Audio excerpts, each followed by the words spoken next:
है, ये भी फ्रॉड है, और इनको कंट्रोल करने के लिए जितनी संस्थाएं हैं, उसके ऊपर जितनी रिसर्च है, उसके ऊपर जितनी इंस्टीट्यूशन है, वो भी सारे फ्रॉड है। ये इस चीज़ का जो एहसास है, ये मुझे सिस्टम के अंदर रह के पता चला, बाहर से नहीं, अंदर से पता चला कि कितने बिलियन डॉलर का ये फंड है। उस फंड में किस तरीके से जो बिल्कुल ईमानदारी से काम करना चाहते हैं, चाहे वो रिसर्चर हो, चाहे वो डॉक्टर हो, चाहे वो एडमिनिस्ट्रेटर हो, चाहे वो वर्कर हो, उनको एंगेज किया जाता है और उनको आधी अधूरी तस्वीर दिखाई जाती है और अपने प्रोजेक्ट में लगा लिया जाता है। और वो धीरे धीरे क्या करते हैं, वो अपने ही देश में वो वैक्सीनेशन करवाते हैं, अपने ही देश का जो डाटा है वो बाहर भेजा जाता है, अपने ही देश की माँ बहन बेटियाँ और लोगों को गिनी पिग की तरह इस्तेमाल किया जाता है, और इसके ऊपर वैक्सीनेशन, इसके ऊपर पॉलिसीज़, और वो पॉलिसीज़ पूरी दुनिया में लागू की जाती हैं। और किस तरीके से डाटा मैनेज किया जाता है, रिसर्च मैनेज किया जाता है, इस चीज़ का मैं भुक्तभोगी हूँ, क्योंकि ये काम मैंने खुद ने भी किया है। तब जाके एहसास हुआ कि इस सिस्टम को पर देखने, इसको तोड़ा नहीं जा सकता, इसको बाहर से जाना पड़ेगा। तब जाके मैंने इससे बाहर निकल के अपना काम शुरू किया। तो पिछले 15-17 साल से 1 महीना काम करके, बाकी 11 महीने अलग अलग संस्थाओं के साथ काम करके अलग अलग फील्ड का अनुभव लिया। तो गुजरात में IAS ट्रेनिंग सेंटर भी मैनेज किया, कुछ 350-400 के करीब IAS IPS भी बनाए। हाँ जी, पानी चाहिए तो गरम हो या कुछ भी हो, थोड़ा धुआं ज़्यादा है ना।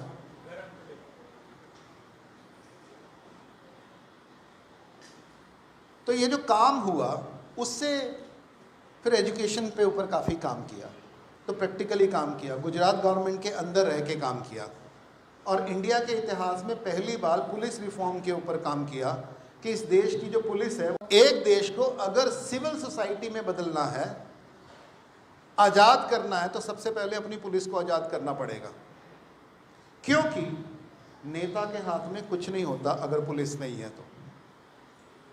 हमारा नेता संविधान में अपंग है, वो सिर्फ राय दे सकता है, उसके अलावा उसकी कोई औकात नहीं है। काम सिस्टम करता है, चाहे वो जुडिशरी करे, चाहे वो एग्जीक्यूटिव करे, चाहे वो पुलिस करे। ये तीनों के तीनों विभाग नेताओं के करने का सारा षड्यंत्र इम्पॉसिबल था इम्प्लीमेंट करना अगर पुलिस उनके साथ में ना होती। अगर मात्र पुलिस उनके हाथ से ले ली जाए, या पुलिस को उनके हाथ से उनका कंट्रोल ख़त्म कर दिया जाए या इंडिपेंडेंट कर दिया जाए, तो ऐसी कोई स्कीम वो कभी भी इम्प्लीमेंट नहीं कर सकते।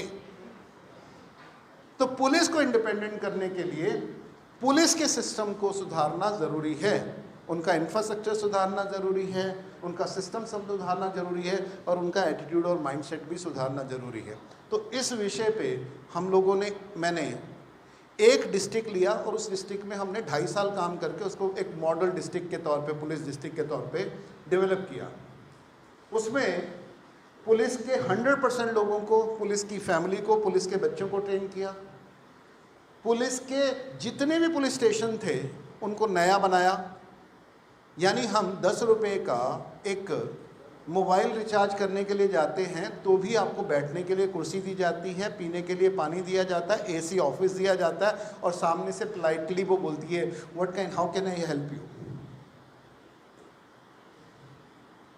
और उसके सामने हम अपने अधिकारों की सुरक्षा के लिए पुलिस के पास जाते हैं, ना वहाँ कुर्सी है, ना वहाँ पानी है, ना वहाँ टॉयलेट है, ना वहाँ वेलकम है, ना वहाँ कोई आपको पूछने वाला है।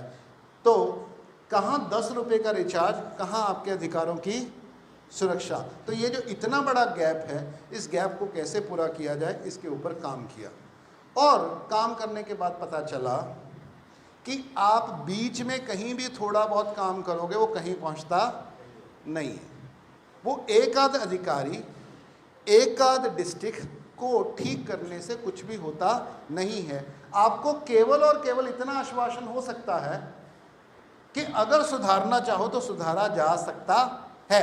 ये इररिपेयरेबल नहीं है, इस सिस्टम को चाहो तो सुधार सकते हो, परंतु अगर मुझे हेल्दी होना है और अगर मैंने लिवर सुधार लिया और किडनी नहीं सुधारी तो लिवर ज़्यादा देर तक हेल्दी रह सकता नहीं है। तो अगर आपको हेल्दी करना पड़ेगा तो पूरी की पूरे शरीर को ठीक करना पड़ेगा और उसका जो आधार है वो नीचे से लेके ऊपर तक सुधारना पड़ेगा। इसी को कहते हैं व्यवस्था परिवर्तन, व्यवस्था सुधार। तो व्यवस्थाओं को कैसे समझना, व्यवस्थाएं कैसे बिगड़ती हैं और व्यवस्थाओं को कैसे सुधारना है, उसके ऊपर अध्ययन चालू हुआ। तो हम लोगों मित्रों ने मिलकर एक संस्था बनाई जिसका नाम है भारत स्वराज मंच। उसका एक ही पर्पस है कि ये जो व्यवस्था है ये सूनर और लेटर गिरने वाली है, परंतु जब ये गिरेगी तो बनाना क्या है, खड़ा क्या करना है, अल्टरनेटिव क्या क्रिएट करना है। तो उसके ऊपर हम लोगों ने काम करना, अध्ययन करना शुरू किया कि हमने ये देखा कि पूरी दुनिया की व्यवस्था को अगर ठीक करना है तो 5 कोर व्यवस्थाएं हैं जिनको ठीक करना ज़रूरी है। अगर वो 5 कोर व्यवस्थाएं आपने ठीक नहीं की, उनका अल्टरनेटिव नहीं देखा और एक भी व्यवस्था को आपने इग्नोर कर दिया तो कुछ भी ठीक होने वाला नहीं है। जैसे आपके शरीर के वाइटल ऑर्गन्स हैं, लिवर आपका वाइटल ऑर्गन है, पेनक्रिया आपका वाइटल ऑर्गन है, स्टमक आपका वाइटल ऑर्गन है, इंटेस्टाइन आपकी वाइटल ऑर्गन है, स्प्लीन आपकी वाइटल ऑर्गन है, किडनीज आपकी वाइटल ऑर्गन है। अगर इनमें से एक भी अंग ठीक से काम नहीं करेगा तो शरीर ठीक से काम कर सकता नहीं है। इसलिए समाज की सारी व्यवस्थाओं को ठीक करने के लिए उनकी कुछ वाइटल व्यवस्थाएं हैं जिनको ठीक रखना, ठीक करना जरूरी है। उसको नियंत्रित किए बिना, उसको संतुलित किए बिना पूरे समाज की व्यवस्थाओं को संतुलित करना इम्पॉसिबल है। तो वो कौन सी व्यवस्थाएं होंगी? सबसे पहले एनीवन, थैंक यू सर, शिक्षा। नंबर 2 स्वास्थ्य। नंबर 3 न्याय। नंबर 4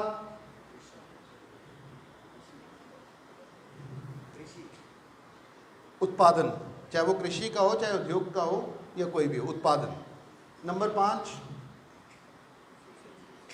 इन सारी की सारी व्यवस्थाओं को ढंग से चलाने के लिए कोष या मनी अपने आप में एक व्यवस्था है जो बाकी सारी व्यवस्थाओं को मुक्त भी कर सकती है और पंगु भी बना सकती है।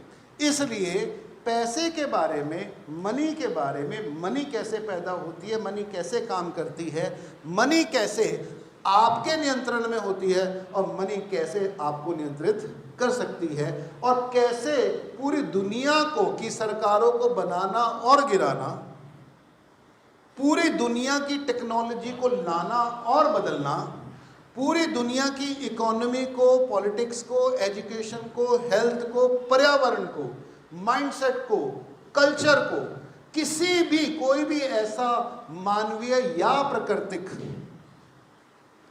आयाम नहीं है जिनको पैसे के द्वारा प्रभावित नहीं किया जा सकता। पैसा इतनी गहरी व्यवस्था है और आज हम इसी व्यवस्था की गहराई को समझेंगे।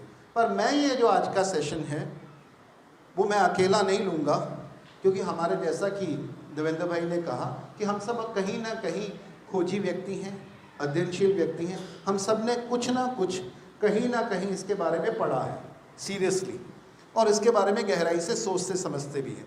तो हम चाहेंगे कि आज का ये जो सेशन है ये इंटरैक्टिव रहे, पार्टिसिपेटरी रहे, जिसमें हम सब लोग एक साथ पार्टिसिपेट करते हुए जाएंगे। और सेशन के दौरान सभी सवालों का जवाब मुझको देना ज़रूरी नहीं है। बहुत सारे जवाब आपके पास ऑलरेडी हैं, उसके लिए मुझे गला फाड़ने की ज़रूरत नहीं है। परंतु आज कुछ बहुत अहम मुद्दे हैं जब हम सोल्यूशन की बात करेंगे। पहला सेशन प्रॉब्लम को समझने में रहेगा, दूसरा सेशन उसका सोल्यूशन की तरफ जाएंगे। तो सोल्यूशन की बात मैं सिर्फ इशारों में करूंगा, उसका जो प्रैक्टिकल डिटेल सोल्यूशन है तो हमारे साथ घनश्याम वर्मा जी हैं, यूपी से पधारे हैं, तो वो लेंगे उसका सेशन। और फिर इसके 2-3 आयाम और हैं जो लीगल और पॉलिटिकल, जियोपॉलिटिकल कुछ और आयाम हैं। उसको समझने के लिए मैं बीच में इनवाइट करूंगा साहिल को और कपिल को, क्योंकि हम सब मतलब एक दूसरे के साथ कॉम्प्लीमेंट करते हुए हम चारों इस सेशन को आज कंडक्ट करेंगे, ठीक है। तो हम स्टार्ट करते हैं आपसे। आपकी क्या अपेक्षा है, आपके क्या प्रश्न हैं? तो सब लोग अपने अपने प्रश्न डिफाइन कर लीजिए कि किन प्रश्नों का जवाब आज आप लेके जाना चाहते हैं, वो कौन से प्रश्न हैं। क्योंकि आप सबको गांव में काम करना है और दुनिया में सबसे गहन गंभीर जो तार्किक व्यक्ति होते हैं वो संघी होते हैं, और वो कहां से कैसे कैसे सवाल लाएंगे, तो उन सबका जवाब तो देना पड़ेगा ना। कोई आर्य समाज से उसका सवाल करेगा, कोई कल्चर के पॉइंट ऑफ व्यू से उसका आपसे सवाल करेगा, कोई आध्यात्मिक उसका सवाल करेगा, कोई युग थ्योरी से उसका सवाल करेगा। तो आपको सारे सवालों का जवाब देना पड़ेगा, और उनके सवालों का जवाब कल्पना में देना है या हकीकत से देना है। और सबसे बड़ी हकीकत क्या है? मनी, अर्थ। तो आज हम अर्थ लें। तो आपके मन में कौन से जो भी सवाल है वो आप पूछते जाइए, उसके बाद हम आगे सेशन करेंगे। हाथ खड़ा करिए, माइक आपके पास आ जाएगा और हम एक एक करके आगे बढ़ेंगे, प्लीज।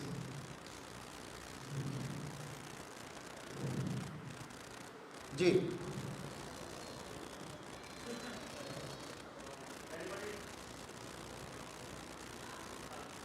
आप जब तक पूछोगे नहीं मैं बोलने वाला नहीं हूं, ये गारंटी है। जी, साहब कह रहे हैं कि क्रिप्टो करेंसी क्या है, क्यों है, कैसे है, और इसका क्या फ़ायदा, क्या इसकी क्या नुकसान है। क्लियर? ओके, मैं मल्टीपल सवाल ले लूँगा। हाँ जी सर, आप बात करते हैं फंड्स की। अल्टरनेटिव जैसे पहले बाटा सिस्टम होता था, लेकिन पहले घुस इतनी नहीं थी मार्केट में, आज है घुस अल्टीमेटली बहुत ज़्यादा। तो आज की कंडीशंस में उसको अगर छोटे मोटे ग्राउंड लेवल पे या फिर विलेज लेवल पे अगर सॉल्व किया जाए बाटा सिस्टम में, तो कैसे किया जा सकता है? क्योंकि प्रोडक्ट बहुत ज़्यादा है जी, डिमांड भी ज़्यादा है। क्योंकि जिस इकोनॉमी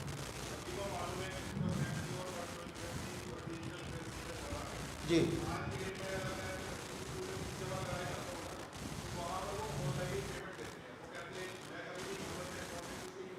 जी हाँ, चलने दो, ये बाद में करेंगे। हाँ,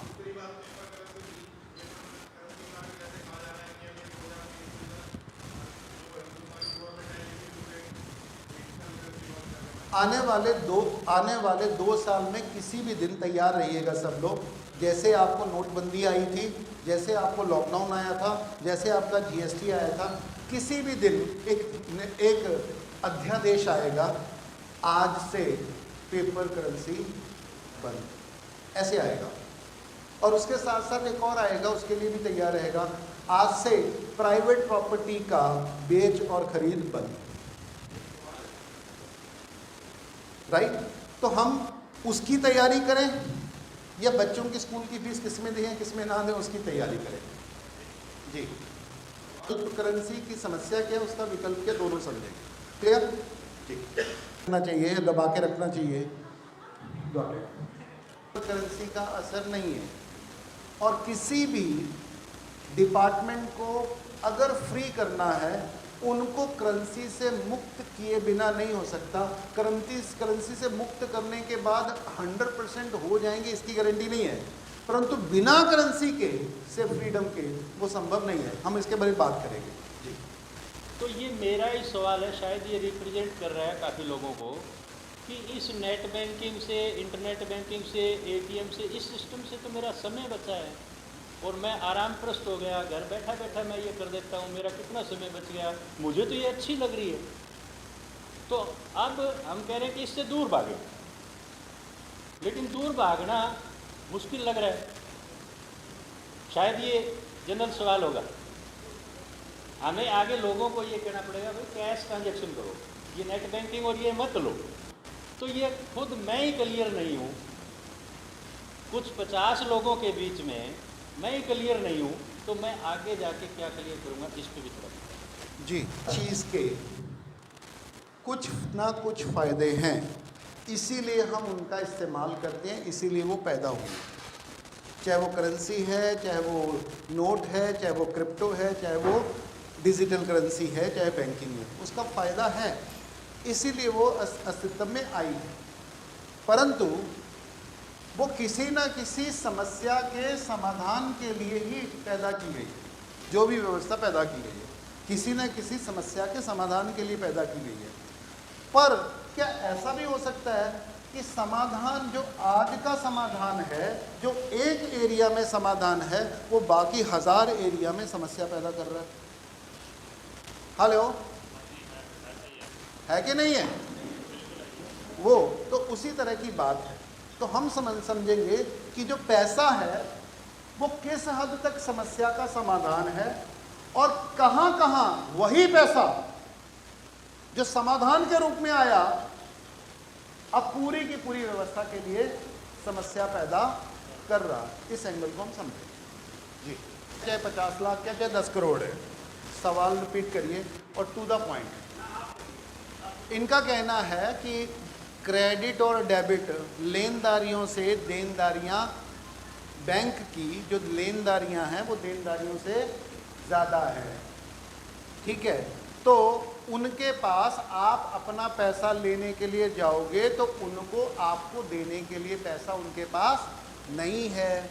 सिंपल, भारत की इस समय जो टोटल करेंसी है कैश, वो केवल और केवल 31 लाख करोड़ है। भारत की जो जीडीपी है वो 230-40 लाख करोड़ के करीब है, यानी 1 रुपया 8, 8.5, 9 रुपये का काम करता है। 1 रुपया 8.5, 9 लाख का काम करता है, जिसको मनी मल्टीप्लायर कहते हैं। और वो कैसे काम करता है? मैंने 5 रुपये खर्च किए तो आपके वो 5 रुपये इनकम बन गए, तो 5 रुपये ने कितने का काम कर दिया? 10 का काम कर दिया। इन्होंने वो पैसा खर्च कर दिया इनके ऊपर कोई और वस्तु लेने के लिए, तो 15 का हो गया। इन्होंने खर्च कर दिया इसके ऊपर, तो वो 20 का हो गया। यानी एक ही रुपया जब सर्कुलेशन में बहता है तो वो मल्टीपल काम करता है। ऑन एवरेज 1 रुपया 8 से 9 रुपये का काम हमारी की इकोनॉमी में करता है। इसीलिए टोटल करेंसी फिजिकल रूप में हमारे देश में केवल 31 लाख करोड़ की है। उससे जो जीडीपी है, गुड्स एंड सर्विसेज का, सेवाओं और वस्तुओं का जो आदान प्रदान होता है, वो लगभग 230-40 लाख करोड़ है ना। अगर परंतु अब इनका जो सवाल है कि उसमें से 30 लाख करोड़ का तो एनपीए है हमारे यहाँ। एनपीए का मतलब क्या है? नॉन परफॉर्मिंग एसेट है, यानी वो सर्कुलेशन में नहीं है, वो फंस गया है। उसके बाद पिछले केवल और केवल 2014 से लेके आज तक मात्र कितने साल हुए? 8 साल में भारत में 14 लाख लोग भारत छोड़ के जा चुके हैं। वो सारे के सारे मिलेनियर थे। कौन थे? मिलेनियर। और वो जो गए वो सब कुछ दान करके गए, वो संन्यास लेके गए, वो सब कुछ अपना बांट के गए, वो मोक्ष प्राप्त करने के लिए तपस्या करने गए हैं। वो क्या करके गए हैं? सारा कुछ वो समेट के गए हैं, राइट। तो जो समेट के गए हैं, तो एक आदमी ऑन एवरेज अगर उसको अमेरिका की सिटीजनशिप लेनी है तो उसकी सिटीजन फीस ही 80 लाख रुपया है एक व्यक्ति की। अब 14 लाख से गुणा कर लो। फिर उसको वहां जाके घर भी खरीदना है, व्हीकल भी खरीदना है, बिजनेस भी सेट करना है।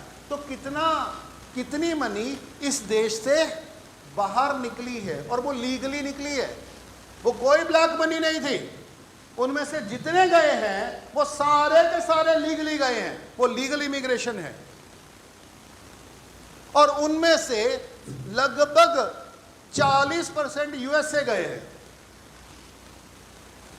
हाँ, उसमें क्या है, 2-3 हज़ार लोग हैं वो पाकिस्तान भी गए हैं। पर करंट गवर्नमेंट क्या है, जो अमेरिका जा रहा है उसका बात नहीं होगी, जो पाकिस्तान जा रहा है उसकी बात होगी। तो कहने का मतलब है, जिस मक्खी को जहां शहद मिला वो मक्खी वहां जाएगी, परंतु वो साथ में आपकी इकोनॉमी का शहद भी लेके जाएगी। कहने का मतलब है, इन लोगों ने जब अपना इन्वेस्टमेंट किया तो उन्होंने कितना % कैश इस्तेमाल किया। और वो कैश को अगर आप ढूंढना चाहते हो, अब मार्केट में जब नोटबंदी हुई थी 500 से 1000 रुपए का नोट पूरी इकोनॉमी का 86% था, जिसको मोदी जी ने एक दिन में बंद किया था, है ना। और उन्होंने तो डीमोनेटाइजेशन की थी। डीमोनेटाइजेशन का मतलब होता है जो बड़े डिनोमिनेशन वाला नोट है 500 का, 1000 का, 2000 का, वो बंद कर दिया जाता है, क्योंकि जितना बड़ा नोट होगा उतना सर्कुलेशन कम होगा, उतना उसको दबा के रखा जा सकता है, उतना ब्लैक मार्केटिंग ज़्यादा की जा सकती है, उतनी उसकी फेक करेंसी बनाई जा सकती है, राइट, उतना उसके साथ करप्शन किया जा सकता है।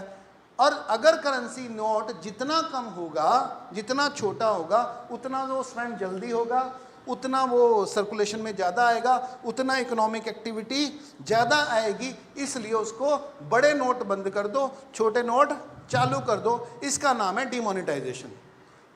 पर वास्तव में क्या भारत में डिमोनेटाइजेशन हुआ था, या रीमोनेटाइजेशन हुआ है, या डबल मोनेटाइजेशन हुआ है? यानी हमने 1000 का नोट बंद कर दिया और 2000 का, अब मार्केट में आप लोग 2000 का नोट ढूंढ के दिखाओ, वो कहाँ है? हेलो, वो सारा का सारा जो नोट है वो कांग्रेसियों के कांग्रेस सपोर्टेड लोगों से निकल के किसके सपोर्ट में चला गया? बीजेपी सपोर्टेड में चला गया। और वो सारा का सारा क्या हो गया? क्योंकि इकोनॉमी डंप में है, स्लम पे है, इस समय इकोनॉमी रिसेशन में है, वो सारा का सारा उन्होंने होल्ड बैक करके रखा हुआ है। तो आपको एक और नोटबंदी की ज़रूरत है। वो असली होनी चाहिए, नकली होनी चाहिए? वो असली होनी चाहिए। अभी जो हुई है वो केवल और केवल असली जो तख्ता होता है पॉलिटिकल दुनिया में, असली जो तख्ता होता है वो पॉलिटिकल पावर नहीं होती, वो इकोनॉमिक पावर होती है। अगर आपने इकोनॉमिक पावर का तख्ता पलट नहीं किया तो आपका पॉलिटिकल तख्ता बचता नहीं है। इसलिए उद्धव को ये बड़ी देर से समझ में आया। उसने क्या किया? पॉलिटिकल तख्ता पलट तो कर लिया, नीतीश ने पॉलिटिकल तख्ता पलट तो कर लिया, पर इकोनॉमिक तख्ता अभी भी किसके पास है? इकोनॉमिक तख्ता है कि जितनी भी इंडिया की पॉलिटिकल पार्टीज हैं, अगर उन सबकी वेल्थ देखो कितनी पैसा है उनके पास, वो 8000 करोड़ से ज़्यादा नहीं है। टोटल एसेट उनकी, जो लीगल एसेट है, लीगल की बात नहीं कर रहा हूँ, लीगल एसेट है उनकी, वो 8000 करोड़ से ज़्यादा नहीं है। गौतम अदानी ने पिछले 2 साल में हर रोज 8000 करोड़ से ज़्यादा कमाया है। तो यानी गौतम अदानी एक दिन की अपनी इन्वेस्टमेंट से इंडिया की सारी पॉलिटिकल पार्टी को खरीद सकता है, हाँ कि ना? नंबर 2, भारत का जितना प्रिंट सोशल मीडिया है उसकी जो ऑनरशिप है वो 15000 करोड़ से ज़्यादा की नहीं है। कंपनीज को लगाओ तो अदानी को कितने दिन की इन्वेस्टमेंट करनी है अपनी इनकम की? 2 दिन की। तो 2 दिन में मीडिया खरीदा जा सकता है, 1 दिन में सारी की सारी पार्टी खरीदी जा सकती है या खरीदी जा चुकी है।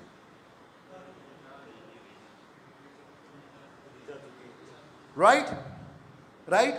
तो इसी सारे के सारे चक्कर में कि जो मोनेटाइजेशन है या जो नोटबंदी है, वो नोटबंदी अपने आप में एक सत्ता पलटाव के अलावा कुछ भी नहीं था। वो असल में डीमोनेटाइजेशन नहीं थी, वो इकोनॉमी की रीमोनेटाइजेशन थी। ओके, वो केवल तख्ता पलट था। एक असली नोट नकली जैसे आ गए उनका बोलना पड़ेगा। सर, आज तक जितनी भी व्यवस्थाएं बनी हैं विनिमय का, यानी विनिमय क्या होता है कि मेरे किसी चीज के बदले में कुछ ले रहा हूं, या तो उनका आपस में ही कोई बदलाव है, चाहे वस्तु से वस्तु हो, किसी भी तरीके से पैसा हो, करेंसी के रूप में है, गोल्ड के रूप में या किसी अन्य मेटल के रूप में है, जो एक्सचेंज का जो भी रूप बनता है वो होता है क्या है कि किसी भी सेवा का, किसी वस्तु का, किसी संसाधन का जो पावर की जो ट्रांसफर है वो उसके लिए होता है, यानी कि एक जगह से दूसरी जगह के लिए। वो जब भी व्यवस्था शुरू में चलती है, आगे जाके क्या होता है कि वो बहुत सारे जो पब्लिक है वहाँ से वो पावर जो है सिमट कर जो है धीरे धीरे जो है वह कुछ लोगों के हाथ में चली जाती है। हालांकि इसमें टाइम चाहे थोड़ा लगे या लंबा लगे। क्या इस चीज़ का कोई विकल्प हो सकता है कि जो विषमता आती है, इस विषमता के लिए हम कोई चर्चा कर सकते हैं? आपका शुभ नाम क्या है? बलविंदर सिंह। बलविंदर सिंह जी ने सबसे आधारभूत सवाल उठाया है, और जनता सरकार मोर्चा या कोई भी दुनिया का मोर्चा अगर इस सवाल का जवाब ढूंढ ले, अगर जनता सरकार मोर्चा या कोई भी मोर्चा अगर इस एक सवाल का जवाब ढूंढ ले, तो ही जनता सच में सरकार बन सकती है, अन्यथा नहीं। ये इतना बड़ा सवाल है कि भारत नहीं दुनिया में से आर्थिक विषमता को दूर करना ही सबसे बड़ा न्याय है, सबसे बड़ी शिक्षा है और सबसे बड़ी सुव्यवस्था है। क्योंकि मैं छोटा सा एग्जांपल देता हूं, स्टेटमेंट के तौर पे देता हूं। मैं दुनिया में रोटी, कपड़ा, मकान, यातायात, कम्युनिकेशन की कोई समस्या नहीं है। फिर से बोलता हूं, इस समय दुनिया में 750 करोड़ लोग रहते हैं, नहीं वो लगा रहे, इस समय दुनिया में 750 करोड़ लोग रहते हैं।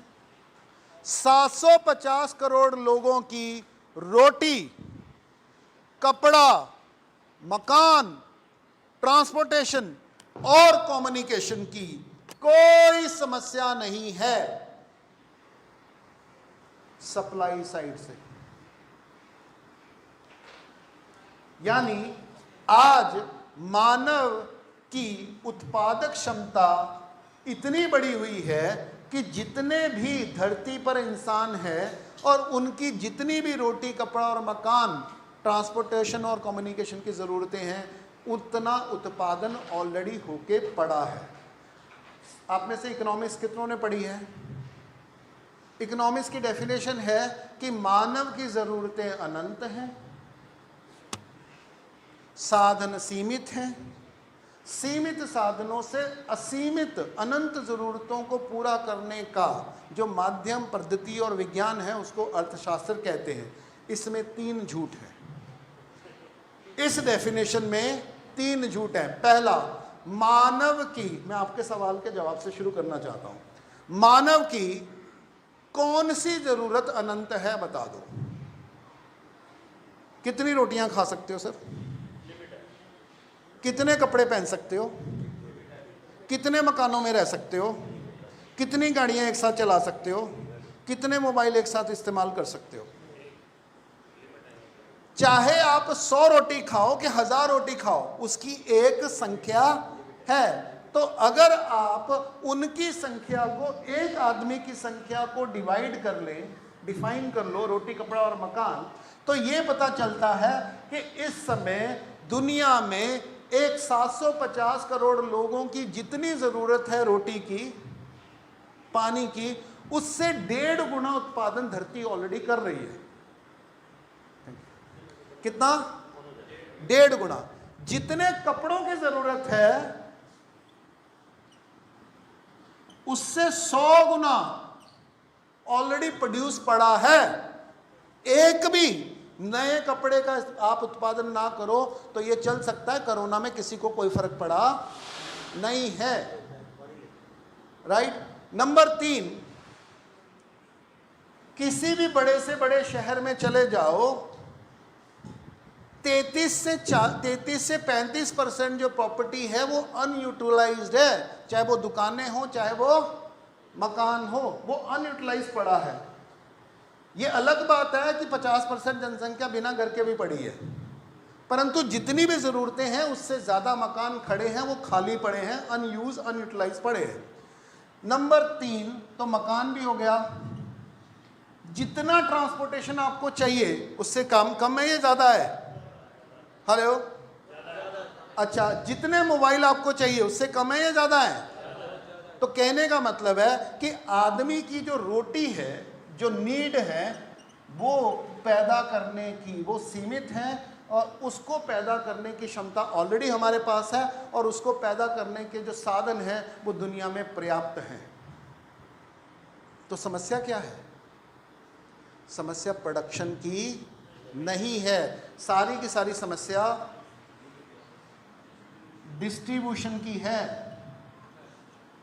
डिस्ट्रीब्यूशन का मतलब ये है कि अगर टोटल अनाज 100 है तो इसका 77% कितना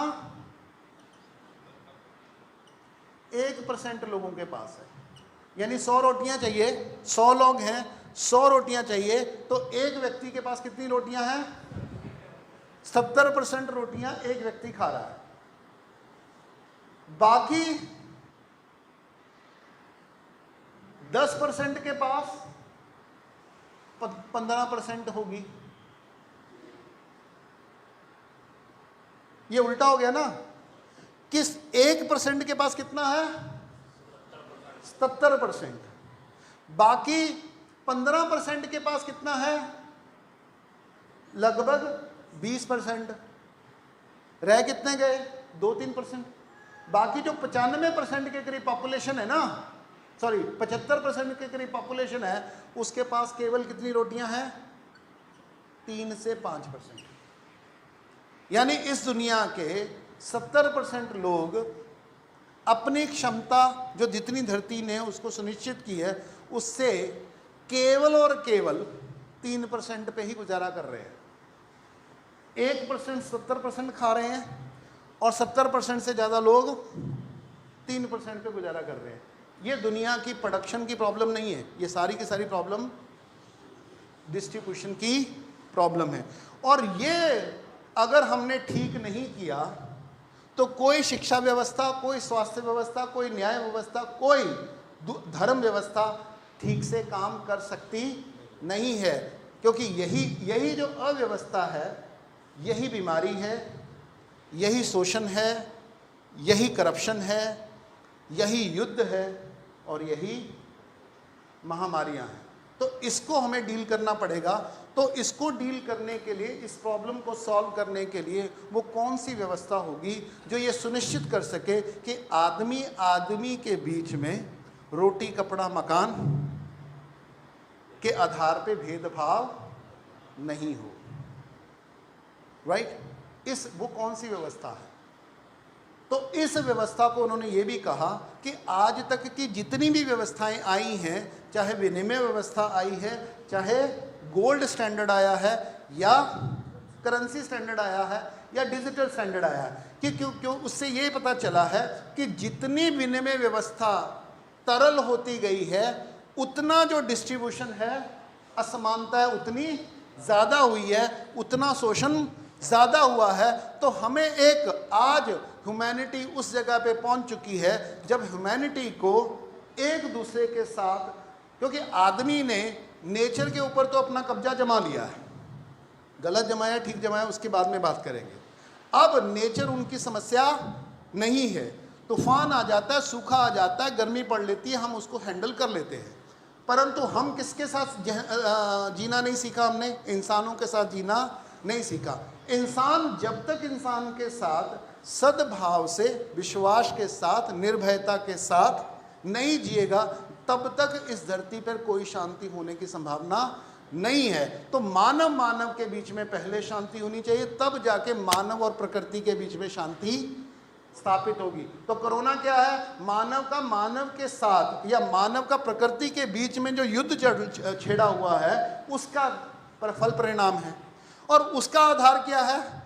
ये आर्थिक असमानता, लैक ऑफ डिस्ट्रीब्यूशन, ये समस्या है। तो उस असमानता को दूर करने के लिए कौन सी व्यवस्था हो, और ये असमानता पैदा किससे हो रही है, उसका सबसे बड़ा जड़ क्या है? वो मनी है, वो विनिमय व्यवस्था है।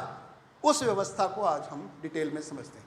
तो मुझे लगता है बात महक चुकी है, अब हम मुद्दे को विधिवत तरीके से खोल सकते हैं।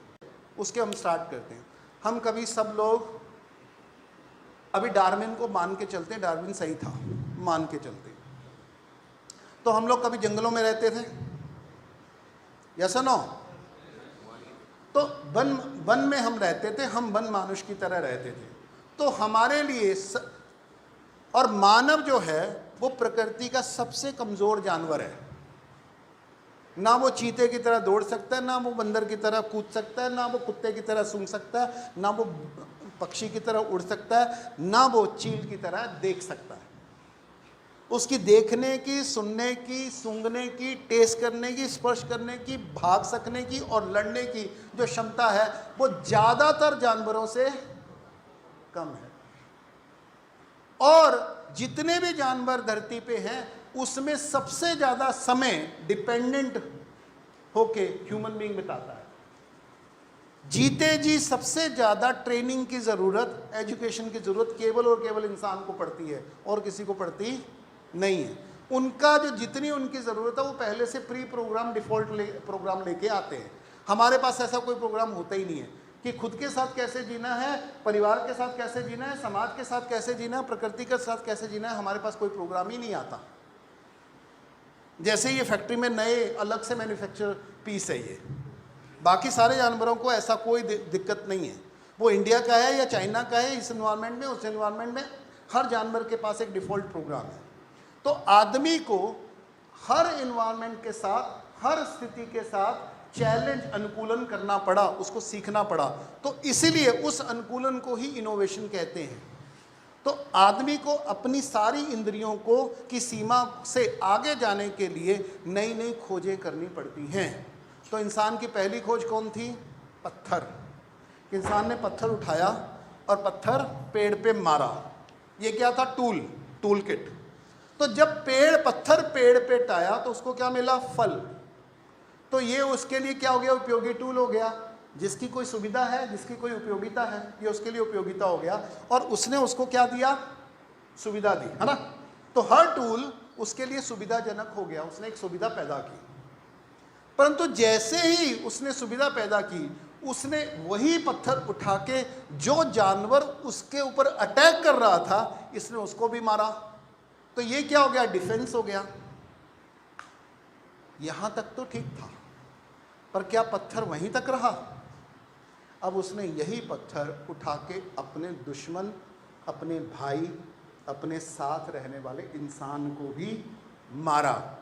अब वही पत्थर पहले सुविधा था, वही पत्थर डिफेंस भी था और वही पत्थर हथियार भी हो गया। यस, यानी हर एक टूल सुविधा बना,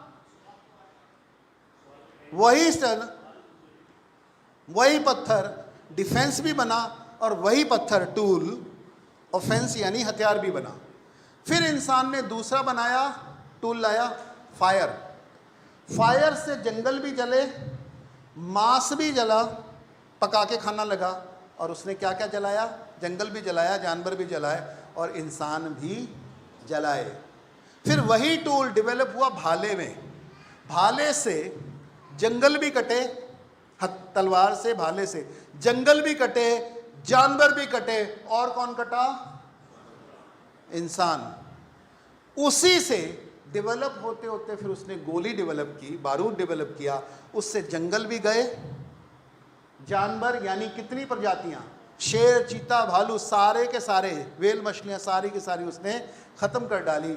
और दुनिया में सबसे ज़्यादा कौन मरे उस बारूद से? इंसान। परंतु यहाँ से बात पूरी नहीं हुई। अब इंसान ने इसी टूल को डेवलप करते करते ट्रांसपोर्टेशन, यातायात, रॉकेट, मिसाइल, एटम बम, ये तो परमाणु बम, ये हमारे लिए टूल भी था, ये हमारा डिफेंस भी था और ये हमारा हथियार भी था। आज कोरोना के बाद कुछ और टूल डेवलप हुए, वायरस, वैक्सीन। अब मुझे ये बताइए, ये जो वायरस है, ये जो वैक्सीन है, यह है, ये टूल है, डिफेंस है या हथियार है? जैसे एक चाकू डॉक्टर के हाथ में डिफेंस है और कातिल के हाथ में, तो भारत के इस दुनिया के मानव जाति ने जितने भी टूल डेवलप हुए वो एक साथ सुविधा, डिफेंस और हथियार में कन्वर्ट हुए हैं। यस और नो? और जितना मानव के टूल गहरे होते चले जा रहे हैं, उतने ही उनकी जो मारक क्षमता है वो गहरी हो गई। अब इंसान ने और टूल डेवलप किए उस टूल का नाम है, हम वेदर मॉडिफिकेशन भी कर सकते हैं। अगर बारिश नहीं तो हम बारिश ला सकते हैं, परंतु हम जहां बारिश अधिक हो रही है उसको घटा भी सकते हैं। तो ये टूल है, परंतु इसी टूल का जब आप हथियार के तौर पे इस्तेमाल करोगे तो जो काम एटम बम नहीं कर सकता वो वेदर मॉडिफिकेशन कर सकता है। अब हमारा जो टूल बन गया है वो बन गया है हमारा आरएनए डीएनए। अब हम आरएनए डीएनए के अंदर आरएनए एक पतला सा धागा होता है, उस धागे को हम टुकड़ों में काट सकते हैं, उस धागों को हम सी सकते हैं, यानी हम अपने जीन को मॉडिफाई कर सकते हैं। और उससे जो परमुटेशन पैदा होगा हमारे शरीर के अंदर, हमारे सेल के अंदर, हमारे अंगों के अंदर कैसी क्षमताएं और विकृतियां पैदा होंगी हमारी कल्पना से बाहर है। और आगे जाके हमने और टूल डेवलप किए ब्रेन के, माइंड कंट्रोल, माइंड इन्फ्लुएंस, कि आज एक व्यक्ति चाहे तो मीडिया का इस्तेमाल करके आदमी कैसे सोचता है, कैसे फील करता है, कैसे काम करता है, उनको कैसे प्रेरित किया जा सकता है, कैसे डराया जा सकता है, कैसे कंफ्यूज किया जा सकता है, कैसे डिप्रेस किया जा सकता है, और कैसे उससे फोर्स एक्शन और रिएक्शन करवाए जा सकते हैं, कैसे उनको खुद को मरवाया जा सकता है, कैसे उसके द्वारा दूसरों को मरवाया जा सकता है। ऐसे भी टूल डेवलप हो चुके हैं। और ये जो टूल हैं, ये टूल हथियार हैं, डिफेंस हैं या उपयोगिता है, डिपेंड करता है किसके हाथ में। इन सभी टूल्स के बीच में एक महा टूल है जो छुपा हुआ है, जो सबसे गहरा है, जो सामने होते हुए भी नजर नहीं आता, जो इन सारे टूल को की दिशा निर्धारित करता है कि कब ये जो टूल है ये सुविधा बनेगा, कब ये डिफेंस बनेगा और कब ये ऑफेंस बनेगा, ये वो टूल निर्धारित करता है। उस टूल का नाम क्या है? हेलो, पैसा, मनी। हम लोग मैकॉले कितनी हजार बार सुना है। कोई ऐसी मीटिंग नहीं होती जहां मैकॉले का गुणगान वंदन नहीं होता। पर क्या आपको पता है मैकॉले ने असल में किया क्या था? किस हजारों साल से चली आ रही लगभग 7 लाख गुरुकुल झटके से खत्म हो गए। हर गांव में कम से कम एक वैद्य था, वो खत्म हो गया। तो कैसे आपका आयुर्वेद खत्म हुआ, कैसे आपकी शिक्षा खत्म हुई, कैसे आपकी न्याय व्यवस्था खत्म हुई, कैसे आपका ट्रेड खत्म हुआ, कैसे आपकी 72 कलाएं खत्म हुई, कैसे एक इंडस्ट्रियल सोसाइटी, एक एग्रीकल्चरल लेबर सोसाइटी में कैसे दुनिया की श्रेष्ठ एग्रीकल्चरल सोसाइटी, दुनिया की सबसे निम्नतम किस्म की एग्रीकल्चर लेबर सोसाइटी में कन्वर्ट होगी, और वो भी लगभग 100 साल में। ऐसा मैकॉले ने क्या किया था, उसको आज उसका भी जो टूल है वो पैसे में है। Let me share with you क्या किया। मानव का धरती पे धर्म है अपनी जरूरतों को पूरा करना, तो मानव का धर्म है पुरुषार्थ करना। तो हमारे कितने पुरुषार्थ हैं? 4। कौन से? काम पहले है। काम यानी हमारी जितनी इच्छाएं हैं उनको पूरा करने के लिए क्या चाहिए? अर्थ। अर्थ कैसे कमाना है? धार्मिक पद्धति से। अपने ना मुझको नुकसान हो, ना प्रकृति को नुकसान हो, ना आजू बाजू को नुकसान हो, वही तो धर्म नीति है ना। तो धर्म नीति के अनुसार, और उस धर्म का, इन तीनों का पालन ऐसे करना है ताकि हमारा जो मोक्ष है वो सुनिश्चित हो सके, है ना। ये कौन सा धर्म कहता है भारत में? मतलब भारत के जितने भी दर्शन हैं, जितने भी धर्म हैं, उनके जितने भी अलग अलग पॉइंट है वो भले रहें, इस पॉइंट पे सारे के सारे सहमत है। यस और नो? उससे कोई फर्क नहीं पड़ता वो संघी है कि सिख है कि कौन है, सभी इस बात पे जारी करते हैं। तो इसकी पूर्ति के लिए प्रकृति ने हमको साधन दिए हैं। कौन से साधन दिए हैं प्रकृति ने हमको? हमको दिया है प्रकृति ने जल, हमको दिया है जंगल, हमको दी है जमीन, हमको दिया है जानवर। हवा इनके बीच में आ जाती है, जमीन के बीच में। क्लियर? तो ये हमारा जल, जंगल, जमीन, जानवर के रूप में हमें पर्याप्त रूप में साधन उपलब्ध है। और हमें पूर्ति किसकी करनी है? अपने काम, अर्थ, धर्म और मोक्ष की पूर्ति करनी है। राइट? इसके लिए मानव ने कुछ व्यवस्थाओं का निर्माण किया। वो व्यवस्थाएं किसकी हैं? ये जो व्यवस्था है ये प्रकृति की व्यवस्था है। आदमी को किसमें रहना है? प्रकृति में। परंतु आदमी को अपने साथ भी रहना है, अपनों के साथ भी रहना है। तो उन्होंने प्रकृति के तन मन धन का सदुपयोग करने के लिए कुछ व्यवस्थाओं का निर्माण किया। उन व्यवस्थाओं का नाम है, सबसे पहली व्यवस्था है हमारी शिक्षा। उसके बाद क्या है? स्वास्थ्य। उसके बाद क्या है? न्याय। उसके बाद उत्पादन। उसके बाद कोष, स्टोर भी तो करना पड़ेगा ना। ये मान के चलिए ये 5 व्यवस्थाएं कम से कम है। इसके साथ और कई सारी व्यवस्थाएं, मार्केट है, पैसा है, वगैरह वगैरह वगैरह कर सकते हैं। ये 5 व्यवस्थाएं इंसान की ज़रूरतों को पूरा करने के लिए हमने पैदा की। भारत में सभी परंपराओं में एक नियम था। एक और व्यवस्था थी जिसको बोलते हैं मार्केट और व्यापार। ये इनके लिए सहयोगी व्यवस्था थी। परंतु इस व्यवस्था के बारे में नियम था कि आप हर वस्तु का लेन देन कर सकते हो, व्यापार कर सकते हो। 5 चीज़ों का आप व्यापार नहीं कर सकते। 5 चीज़ों को मानव समाज में, भारतीय सनातन परंपरा में व्यापार से मुक्त रखा गया था, व्यापार से ऊपर रखा गया था। वो कौन सी चीज़ें थी जिनका व्यापार नहीं होगा? शिक्षा का व्यापार नहीं होगा।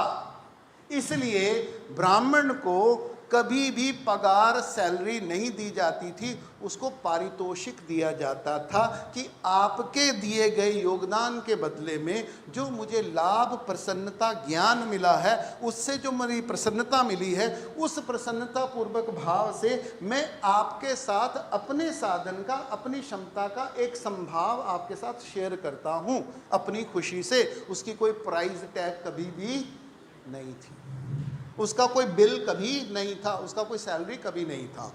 यही काम वैद्य के पास था, क्योंकि वैद्य का काम इलाज करना नहीं था। वैद्य का काम हर व्यक्ति स्वस्थ रहे ये सुनिश्चित करना था। इसलिए वो झोला डाल के 90% वो प्राश्रमिक का काम करता था, काउंसलर का काम करता था। दवाई तो ज़रूरत के समय दी जाती थी। उसी तरीके से न्याय में जो भी गांव के पंच, सरपंच हैं या मंत्री हैं या न्यायाधीश हैं, वो कभी भी पेमेंट पे हुआ करते नहीं थे। या सुनो, इन तीनों के लिए क्या था? सैलरी थी या प्राश्रमिक था या क्या था? पारितोषिक था।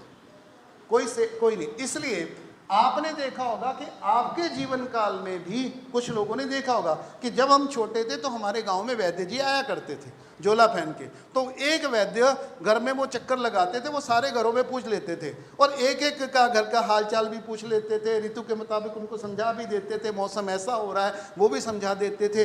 ये औषधि अपने घर में रखो, ये खाना खाओ, ऐसा खाओ। वो लगातार उनका आहार विहार, औषधि, व्यायाम सब उनको सिखाते रहते थे, विचार सारा कुछ उनको देते रहते। ये सुनो। और इसी तरीके से न्याय था। और जब ये व्यवस्था थी तो भारत के हर गांव में ऐसा कि कम से कम 1857 तक हर गांव में कम से कम एक गुरुकुल था। 7 लाख गुरुकुलों का जो डाटा है वो धर्मपाल जी ने ढूंढ के निकाला है।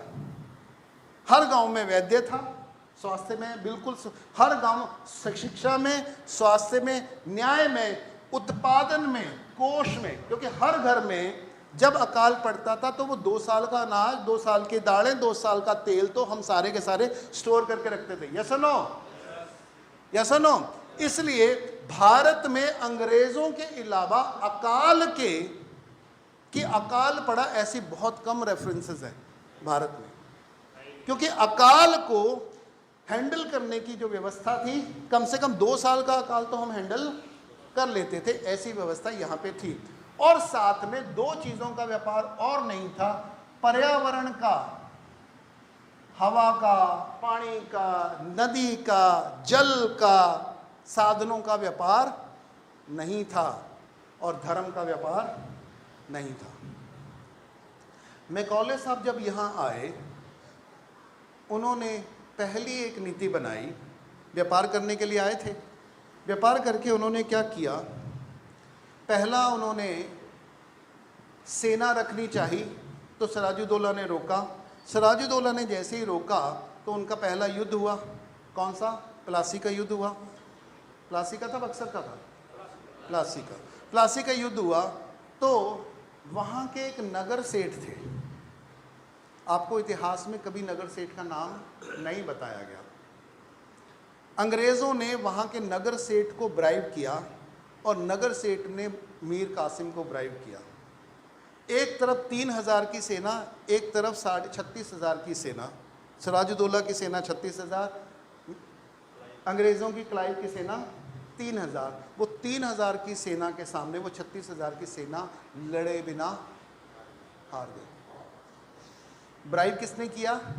अंग्रेज़ों ने या नगर सेठ ने? ये नगर सेठ ने किया था। इससे उनकी गाड़ी चलने लगी। इससे उन्होंने बंगाल के रियासत को अपने अंदर लिया कि बंगाल का जो सारा का सारा टैक्स है वो हम वसूल करेंगे, टैक्स है वो हम वसूल करेंगे। तो अंग्रेज़ों ने भारत के इतिहास में पहली बार एक टैक्सेशन व्यवस्था बनाई। उस व्यवस्था का नाम था कि आज से हम जो टैक्स है, पहले वो वस्तु में टैक्स दिया जाता, अपनी उपज का 5%, 2% से लेकर 10% तक वो राजा को मिलता था टैक्स के रूप में। अंग्रेज़ों ने पहली बार ये नियम बनाया कि टैक्स नहीं चाहिए, काइंड नहीं चाहिए, कैश चाहिए, और हम केवल और केवल सोने में टैक्स वसूलेंगे। उससे पहले तक 90% लोगों को सोने की कभी जीवन में ज़रूरत ही नहीं पड़ती थी। अब क्योंकि टैक्स किसको देना है? इसको भी देना है, इसको भी देना है, इसको भी देना है, इसको भी देना है, धर्म को भी देना है, तो सभी को किसकी ज़रूरत पड़ी? गोल्ड की ज़रूरत पड़ी। तो जैसे ही टैक्सेशन सिस्टम कैश में आया तो हर एक को कैश की ज़रूरत पड़ी। तो हर एक के एक दूसरे के साथ जो संबंध विनिमय, वस्तु विनिमय में थे, वो ओवरनाइट किस में कन्वर्ट हो गए? कैश में कन्वर्ट हो गए। और उस समय कैश क्या थी? गोल्ड था। तो उस समय सभी को किसकी ज़रूरत पड़ी? गोल्ड की ज़रूरत पड़ी। और उतना गोल्ड भारत में था नहीं। तो जिसके पास गोल्ड है वो क्या हो गया? उससे पहले कौन धनी था? जिसके पास उत्पादन था, जिसके पास परिवार था, जिसके पास ज़मीन थी, जिसके पास गाय थी, बैल थे, घोड़े थे, ज़मीन थी, उत्पादन था, वो बलशाली था। और अचानक जिसके पास पैसा है वो बलशाली हो गया। और पैसा किसके पास था? सेठ के पास। और ये तीसरा वर्ग पैदा हुआ, सेठ, जो केवल पैसे से पैसे का व्यापार करने लगा। यहाँ से शाहूकारवाद, यहाँ से ब्याजवाद, यहाँ से कर्ज का दुष्चक्र शुरू हुआ। और उसको प्रमोट किसने किया? और देश में सोने की कितनी सप्लाई होगी, सिक्का चलाने का अधिकार भी अंग्रेज़ों ने अपने हाथ में ले लिया। तो पूरे देश की पहले उन्होंने मार्केट कब को मोनेटाइज किया। ये निर्मला सीतारमण बोलती रहती ना, मोनेटाइजेशन मोनेटाइजेशन, यही है मोनेटाइजेशन। और ये मोनेटाइजेशन पहली बार किसने की? अंग्रेजों ने, टैक्सेशन के थ्रू। यहीं से उनका व्यापार भी सारा का सारा पहले वस्तु विनिमय में चलता था, अब किस में होने लगा? मनी में। उसके लिए आपको किसकी जरूरत पड़ेगी? गोल्ड की और सिल्वर की। तो अचानक पूरे भारत की सारी जो इकोनॉमी है वो सामूहिक होने से किस में हो कन्वर्ट हो गई? प्राइवेट हो गई, क्योंकि मनी प्राइवेट है, लेन देन प्राइवेट है, वो पैसे से हो गई। अब यहाँ पे लॉर्ड मैकॉले जी पैदा हुए। उन्होंने देखा कि अभी भी पूरी की पूरी जो कल्चर है ये सहभागिता से चलती है। इस कल्चर में राजा आए या ना हो उससे कोई फर्क पड़ता नहीं है। हर गांव स्वतंत्र है, हर गांव स्वावलंबी है, क्योंकि हर गांव की अपनी शिक्षा है, अपना स्वास्थ्य है, अपना न्याय है, अपना उत्पादन है, अपना धर्म है, अपना पर्यावरण है, और वो सारे के सारे अपने गांव के खुद राजा हैं। यहां पे लॉर्ड मैकॉले ने इसको, इन तीनों को तोड़ दिया, इसको पैसे के साथ जोड़ दिया। पैसा हमारे कंट्रोल में है, पैसे की सप्लाई हमारे कंट्रोल में है, इसलिए 1 लाख लोग 33 करोड़ लोगों को कंट्रोल कर गए, क्योंकि 33 करोड़ लोगों का जो आपसी व्यवहार है वो कैश के ऊपर हो गया, और कैश उन्होंने अपने कंट्रोल में कर ली। इसलिए जो सारी की सारी व्यवस्थाएं सामाजिक थी, आपसी सह संबंध के ऊपर, आपसी विश्वास के ऊपर, आपसी आत्मनिर्भरता के ऊपर, और हर गांव स्वावलंबी था, वो सारा का सारा इन व्यापारियों का रुपए के लिए, पैसे के लिए, सोने के लिए, चांदी के लिए क्या हो गया? अब शिक्षक को अगर कर देना है तो शिक्षक क्या करेगा? वस्तु विनिमय करेगा, तो उसको पैसे की जरूरत नहीं थी। अब उसको कर पैदा कर देना है तो वो क्या करेगा? उसको इनसे, किसान से क्या लेना पड़ेगा? क्योंकि मेरे पास होगा नहीं तो मैं दूंगा कैसे? तो हर संबंध, हर सेवा पैसे में कन्वर्ट हो गई, और पैसे की ज़रूरत लगातार बढ़ती चली गई, और अंग्रेज़ों ने हमारी सारी व्यवस्थाओं के अंदर पैसा घुसा दिया, और पैसा अपने नियंत्रण में रखा, सारा भारत उनके नियंत्रण में हो गया। ये है मैकॉले पद्धति। और इसमें कितना साल लगा? मात्र 100 साल लगा।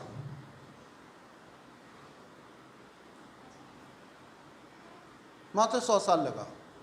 और ये सिस्टम अंग्रेजों ने सीखा कहां से? और यही सिस्टम इन्होंने पहले भारत पे लगाया, और इसी सिस्टम से को धीरे धीरे उन्होंने दुनिया में जहां भी रहे वहां किया। मैं आपसे एक सवाल पूछता हूं, अंग्रेज़ों ने, ईस्ट इंडिया कंपनी ने भारत पे राज किया। कोई कंपनी होती है, उसका एक मालिक होता है। ईस्ट इंडिया कंपनी का मालिक कौन था? है जी? ईस्ट इंडिया कंपनी का मालिक कौन था? कभी भी नहीं थी, कभी भी नहीं थी।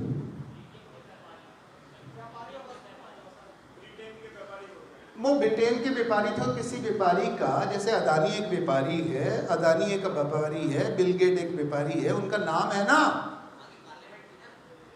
कभी भी नहीं थी, कभी भी नहीं थी। वो तो उन्होंने सिर्फ उनको चार्टर दिए थे, लीगली चार्टर दिए थे, वो कभी उसके मालिक नहीं थे। उसके इतिहास में जाना पड़ेगा कि ये जो व्यापारी कंपनियां कहाँ से आई, ब्रिटेन कैसे पैदा हुई, उनके मालिक कौन थे, वो बड़ा छुपा हुआ इतिहास है। और उनको खरीदने के लिए हमें उस इतिहास में जाना पड़ेगा। उस इतिहास को समझने के लिए आपको 3 घटनाओं को देखना पड़ेगा। 3 में 1003 में जी, पहली बुल, पोप ने, उस समय जो यूरोप था वो अंधकार युग से बाहर आ रहा था, अंधकार युग से बाहर आ रहा था। उस समय सारे के सारे देश अपनी अपनी सीमाओं में सिमटे हुए थे, परंतु यूरोप के जो कुछ देश हैं, जिसमें इंग्लैंड आता है, जिसमें जर्मनी आता है, फ्रांस आता है, स्पेन आता है, पुर्तगाल आता है, ठीक है, ये जो सारे के सारे देश थे फ्रांस आता है, ये सारे के सारे क्या हैं, सी बाउंड कंट्रीज हैं। ये अपनी ज़रूरतों को पूरा करने के लिए व्यापार करते थे। तो हर देश का व्यापार, कानून, शिक्षा व्यवस्था सब क्या थी, अलग अलग थी। यस और नो? अलग अलग थी, परंतु इसलिए उनके कानून भी अलग अलग थे। किनके, वो कौन सा वर्ग था जिनको एक साथ सभी के साथ डील करना पड़ता था, सभी के कानून के साथ, कभी सभी की व्यवस्थाओं के साथ, सभी के गवर्नमेंट के साथ, सभी के पैसे के साथ डील करना पड़ता था? वो कौन सा वर्ग था? व्यापारी। वो कौन से व्यापारी थे? तो यूरोप में सबसे पहले वो व्यापारी थे जो पूरे के पूरे उस समय के कनेक्टेड वर्ल्ड के साथ जुड़े हुए थे, क्योंकि उनको सभी राजाओं के साथ, सभी देशों के साथ, सभी करेंसीज के साथ डील करना पड़ता था। और उन्होंने क्या किया, वहां के राजाओं के साथ संधियां करके, उनको पैसे देके कुछ कानून बनवाए जो उनके फेवर में थे, कुछ कानून अपने फेवर में थे। तो दुनिया के जो पहले कानून बनवाने का जो सिस्टम था, जो नेशनल और इंटरनेशनल लॉ बने, वो किसने बनवाए? वो व्यापारियों ने बनवाए, क्योंकि इंटरनेशनल लॉ की जरूरत सबसे पहले किसको थी? व्यापारियों को थी। तो धीरे धीरे बाकी सारा राजा की सत्ता तो यहाँ चल रही है, यहाँ चल रही है, यहाँ चल रही है, यहाँ चल रही है, कोई बड़ा देश है, कोई छोटा देश है, परंतु किनकी सत्ता हर जगह चल रही है? वो यहाँ भी आ रहा है, वो यहाँ भी आ रहा है, वो यहाँ भी आ रहा है, वो यहाँ भी जा रहा है, वो यहाँ भी घूम रहा है, यहाँ भी जा रहा है, वहाँ भी जा रहा है, वहाँ भी जा रहा है। तो उन्होंने उस समय की सबसे बड़ी सत्ता, क्योंकि अलग अलग देशों के साथ उनको अलग अलग तरीके से नेगोशिएट करना पड़ता था, उनको अलग अलग ब्राइब करना पड़ता था, अलग अलग रिश्वत देनी पड़ती थी, उनको खुश करना पड़ता था। तो उन्होंने देखा कि कौन, क्या ऐसा कोई संभव है कि हमारे फेवर में कुछ कानून आ जाएं और वो जो कानून एक जगह से पास हो वो सब जगह लागू हो जाए। तो उन्होंने ऐसा व्यक्ति ढूंढा। यूरोप में ऐसा एक व्यक्ति कौन था जिनका सबके ऊपर चलता था? उसका नाम था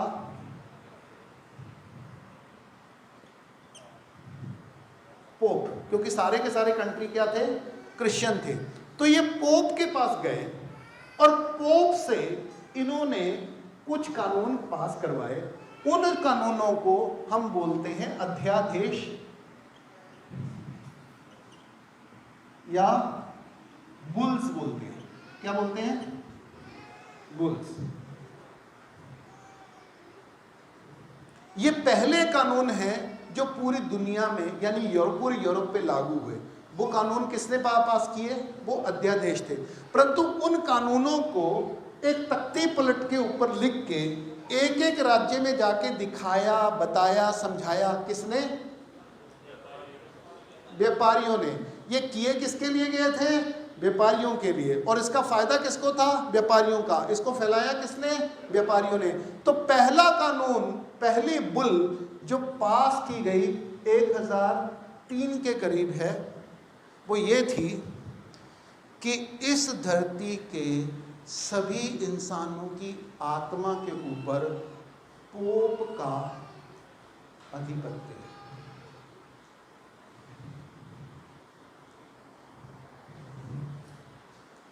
राइट? अब हमको 3 व्यवस्थाओं को, 4 व्यवस्थाओं को एक बार समझना है। अगर इसको समझना है तो इसका असर देखना पड़ेगा नोट के ऊपर, नंबर 2 वोट के ऊपर, नंबर 3 कोर्ट के ऊपर, नंबर 4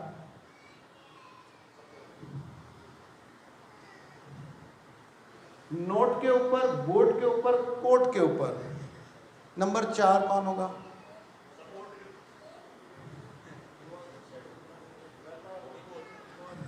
वो तो हो गया ना, यहां से व्यवस्था चलेगी। हाँ, ये सारी इसके अंदर आ जाएंगे। अब चौथा में बाद में खोलता हूं वो कैसे हुआ। तो जैसे ही ये बुल उन्होंने पास की तो वो सारे के सारे व्यापारी क्या बन गए? धर्म के प्रचारक बन गए। तो वो एक देश से दूसरे देश जाते थे, ना केवल वो व्यापार के लिए जाते थे बल्कि वो ये कह के जाते थे कि हम पोप के रिप्रेजेंटेटिव हैं, और वो धर्म परिवर्तन भी वहाँ का करना उन्होंने शुरू किया, क्योंकि हमारा पोप के ऊपर आपकी आत्मा का अधिकार है, तो आपको ज्ञान देना, आपको समझाना, आपकी जो आत्मा है वो विधर्म में जाके वो पताल में ना जाए, इसके लिए उसको मुक्त करवाने के लिए हम आपको अपना धर्म दे रहे हैं। यहाँ पे पहला साम्राज्यवाद यानी आध्यात्मिक साम्राज्यवाद या धार्मिक साम्राज्यवाद की शुरुआत हुई यहाँ से। दूसरी बुल शायद 1303 के बीच में आई। यही व्यापारी पूरी दुनिया में जाने लगे और उन्होंने एक एक दुनिया के देशों के ऊपर काम करना शुरू किया। फिर ये व्यापारी आगे ट्रेवल करते करते अफ्रीका तक आए। वहां पे उन्होंने अफ्रीका के अलग अलग देशों में जाने लगे, वो तो काले लोग थे, तो पोप ने दूसरी बुल इशू की, दूसरा अध्यादेश किया।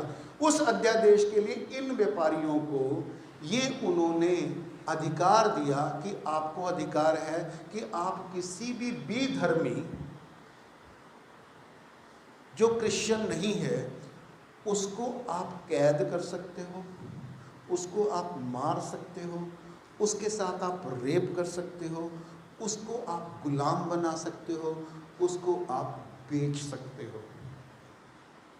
यहाँ से मानव ह्यूमन ट्रेड लीगलाइज हुआ, लीगल हो गया। साहिल ठीक कह रहा हूँ?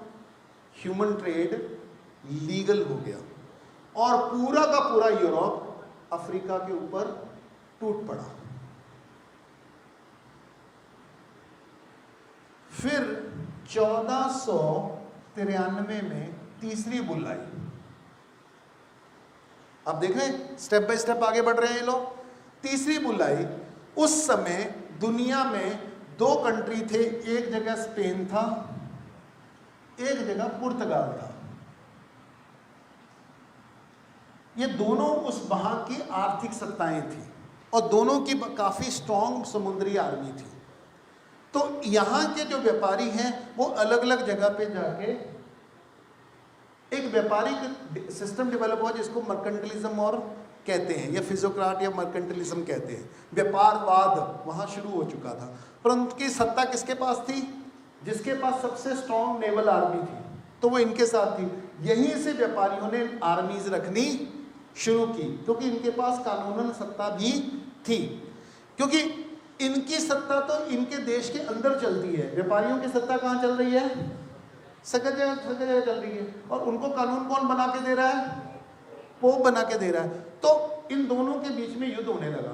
तो पोप ने इनको बुलाया मध्यस्थता के लिए, और मध्यस्थता के बाद उसने कहा कि तू भी क्रिश्चियन, मैं भी क्रिश्चियन, काहे आपस में लड़ते हो? मैं तुम दोनों का डिवाइड कर देता हूँ। कि उसने पूरी दुनिया के मध्य में एक लकीर खींच दी और लकीर खींच के कहा कि इधर का जो हिस्सा है वो स्पेन का है, इधर का हिस्सा है पुर्तगाल का है, और तुमको वहाँ की प्रजा को लूटने का, खसूटने का, सेल करने का, रेप करने का, मारने का, कन्वर्ट करने का, बेचने का पूर्ण अधिकार है।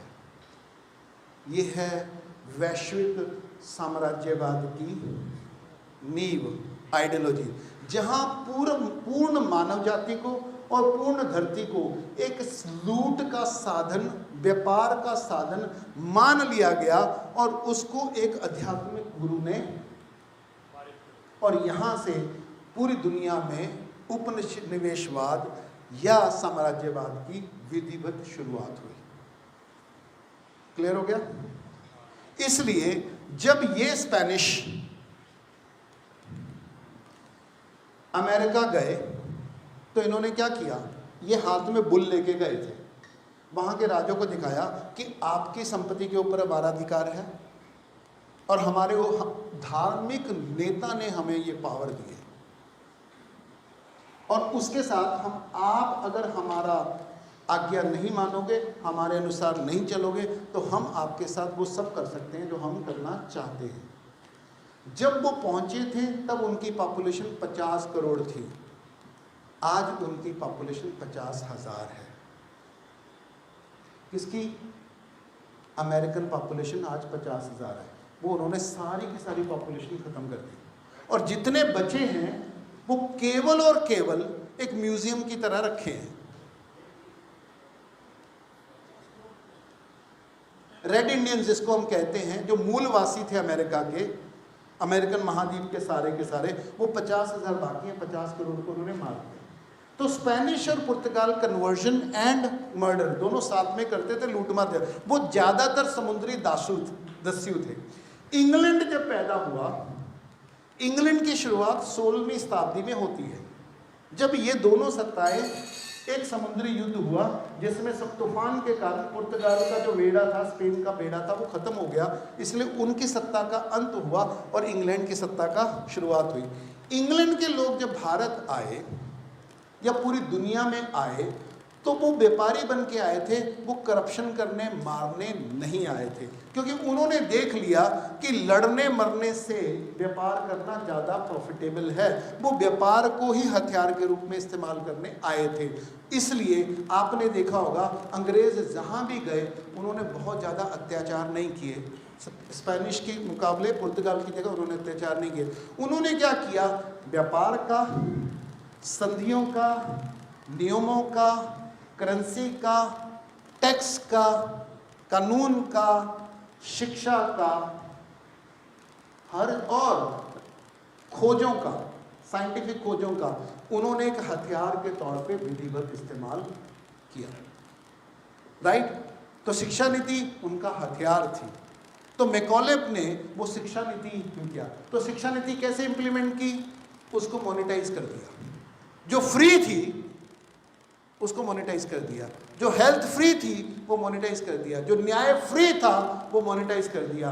और जैसे ये मोनेटाइज हुआ, ये डिसेंट्रलाइज से होके सेंट्रलाइज हो गया। पहले वो विकेंद्रीकृत थी, यानी हर गांव का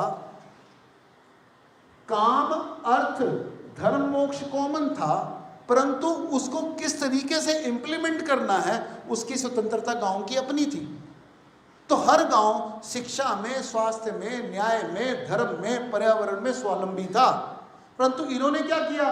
पहले कर, फिर शिक्षा नीति, फिर सिलेबस, फिर स्वास्थ्य नीति, फिर व्यापार नीति, फिर करेंसी के ऊपर कंट्रोल करते करते एक केंद्रीकृत व्यवस्था का उन्होंने निर्माण किया, जिसको एक साथ उन्होंने भारत के हर राज्य, हर संस्कृति, हर धर्म, हर गांव में लागू किया।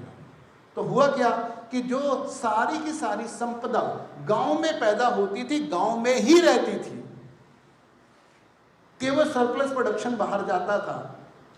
अब वो सारी की सारी संपदा कौन लूट के लेके जाने लगा? वो एक एक गांव से उन्होंने वो संपदा लूट के इंग्लैंड भेजनी शुरू की। तो इसने ऐसे कानून बनाए, ऐसे व्यापारिक नीतियां बनाई कि भारत के सारे उद्योग धंधे खत्म होते चले गए, शिक्षा खत्म होती चली गई, स्वास्थ्य खत्म होता चला गया, इंडस्ट्रीज खत्म होती चली गई, कलाएं खत्म होती चली गई, व्यक्ति खत्म होते चले गए, और उनको खत्म करने वाला कभी दिखाई नहीं। उन्होंने कभी किसी गुरु को मारा हो ऐसा कोई घटना नहीं है। उन्होंने किसी कलाकार को मारा हो ऐसी कोई घटना नहीं है। उन्होंने किसी वैद्य को मारा हो ऐसी कोई घटना नहीं है। छावनी थी, वो कुछ घटनाएं हैं, परंतु ज्यादातर घटनाएं ऐसी नहीं है। ज्यादातर घटनाएं ऐसी हैं कि उन्होंने व्यवस्था ही ऐसी बनाई जिसमें सारी की सारा जो पावर है, धन है, सत्ता है, उनके कंट्रोल में चलती गई और इनका कंट्रोल खत्म होता गया। और जैसे पाइपलाइन लग गई ना, उस पाइपलाइन से सारी की सारी धन, दौलत, संपदा, समृद्धि वो अपने आप इंग्लैंड में बहने लगी, और हमको वो कभी नजर आई ही नहीं। क्या वो बंद हो गया 1947 में, या नए तरीके से चालू हुआ? हाँ, अब जो अंग्रेज ये नीति बना के, अंग्रेज भारत में बैठ के वो नीति बना रहे थे। अब अंग्रेजों ने दो घटनाएं और आपके सामने शेयर करता हूं, फिर हम मनी को समझ पाएंगे। क्योंकि अभी इतिहास को समझते हैं, इसके अंदर मनी कैसे कैसे पिरोई हुई है उसको देख रहे हैं। 1913 में यूएसए में एक बैंक बना, उस बैंक का नाम था federal reserve bank, federal reserve bank.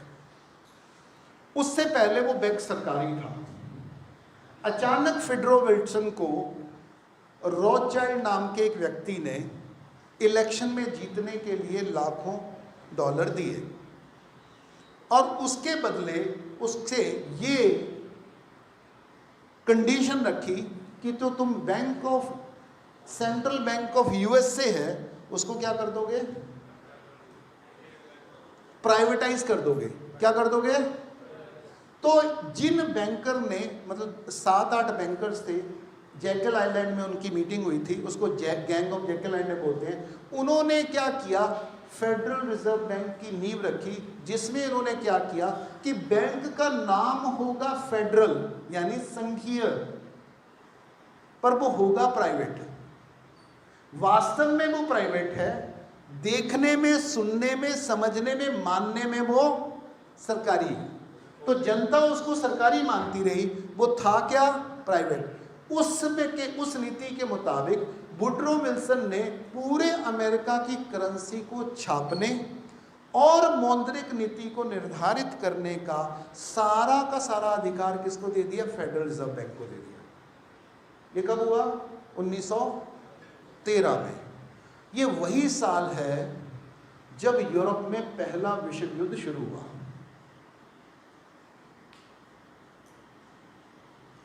जब यूरोप में पहला विश्व युद्ध हुआ तो सत्ता किसके पास थी? अब हम 3 सत्ताओं का खेल साथ में देखते हैं। तो दुनिया में 3 सत्ताएं एक साथ चलती हैं। धर्म सत्ता के अंतर्गत राज सत्ता के अंतर्गत अर्थ सत्ता, है ना। इनके अंतर्गत चलेगी शिक्षा व्यवस्था, स्वास्थ्य व्यवस्था, न्याय व्यवस्था, उत्पादन व्यवस्था और कोष, इनके अंतर्गत चलेगा, राइट। तो भारत में क्या था, सर्वोच्च धर्म सत्ता थी, उसके नीचे अर्थ सत्ता, राज सत्ता थी, राज सत्ता के नीचे अर्थ सत्ता थी। तो बाकी सारी व्यवस्थाएं ऐसे चलती थी। 1947 तक, 1913 तक पूरी दुनिया में कहीं ना कहीं राजतंत्र था, और इंडिया के ऊपर भी राजतंत्र था क्योंकि रानी राज करती थी। यस और नो? तो राजतंत्रों का ही तो था ना। और राजतंत्र में जितने भी रजवाड़े थे वो खत्म नहीं किए गए थे, उनको सीमित करके उनको बचा के रखा गया था। यस। अचानक 1913 में जब FD, federal reserve, FRD, federal reserve bank पैदा हुआ, federal reserve bank of America, ये जो पैदा हुआ, तो इनको सारी की सारी यूएसए की करेंसी छापने का अधिकार मिला। तो अचानक यूरोप में पहला विश्व युद्ध फूट पड़ा। वो किस लिए हुआ था वैसे विश्व युद्ध पहला? आप सबने इतिहास पढ़ा कि बहुत लोगों ने आईएएस के पेपर भी दिए। पहला विश्व युद्ध क्यों हुआ था? एनीवन?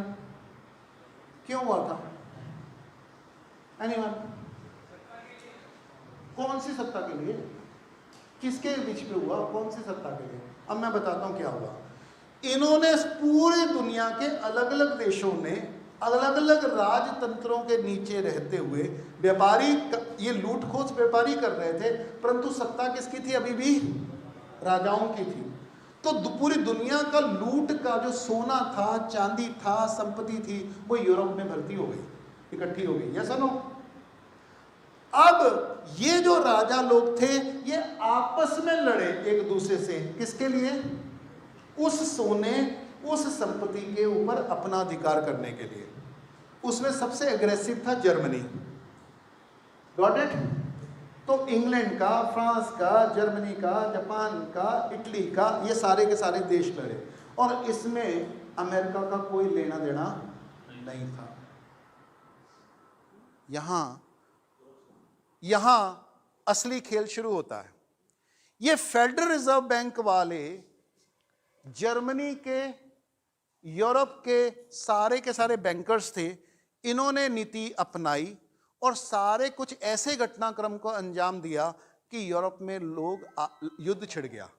और अमेरिका को उसमें शामिल नहीं होना था, परंतु अमेरिका ने एक घटना अंजाम की, एक पर्टिकुलर जहाज डुबो दिया गया और उसमें कुछ हजार लोग मरे और अमेरिका युद्ध में शामिल हो गया। बाद में पता चला उन्होंने खुद ही डुबोया था, जैसे ट्विन टावर गिरवाए थे उस समय वो जहाज गिरवाया था। उससे पहले एक और घटना है कि जिसमें टाइटैनिक भी डुबोया था, खुद ही डुबोया गया था व्यापार के लिए। अब ये जो जहाज डूबा, अमेरिका युद्ध में कूद पड़ा और उसने सारे के सारे यूरोप को हथियार सप्लाई किए। तो जब सारे के सारे हथियार सप्लाई किए और युद्ध में पड़े हुए हैं, तो एक राजा दूसरे राजा पे ऊपर कब्जा कर लेगा तो उसके सोने पे कब्जा कर देगा। तो किसको बचाना है? राज परिवारों को अपने आप को बचाना है या सोने को? सोने को, तभी बचेंगे। तो उन्होंने क्या किया, अपना सारा यूरोप का जो सोना है वो इकट्ठा करके कहां भेजना शुरू कर दिया? हेलो? और अमेरिका में साथ में कौन गए? व्यापारी। और कौन? बैंकर्स। और कौन? सारे के सारे साइंटिस्ट। और कौन? सारे के सारे इंडस्ट्रियलिस्ट। तो यूरोप की जो सारी की सारी पॉलिटिकल, बैंकिंग, सोना और साइंटिस्ट जितने भी थे, बुद्धिजीवी थे, वो भाग के कहां इकट्ठे हो गए? अमेरिका में। सो वहां से अमेरिका का राइज शुरू होता है। यानी पहले विश्व युद्ध का सबसे ज्यादा लाभ किसको हुआ? अमेरिका। वहां तो हुआ क्या कि यूरोप के जो बैंकर्स थे, जो अधिकारी थे, जो बैंकर्स थे, व्यापारी थे, उन्होंने अपना केंद्र यूरोप को छोड़ के कहां बना लिया? अमेरिका में।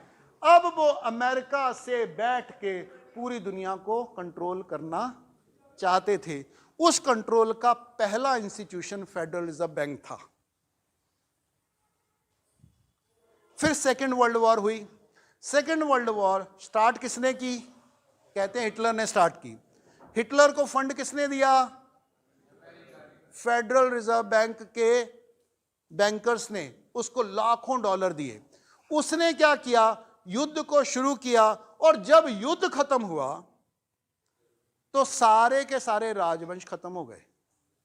1913 से 1947 के बीच में क्या हुआ यूरोप में? यूरोप के जो राजवंश हजारों सालों से चले आ रहे थे, जिनकी संततियां, पीढ़ियां हजारों सालों से चली आ रही थी, वो मात्र और मात्र 30 साल में खत्म हो गए।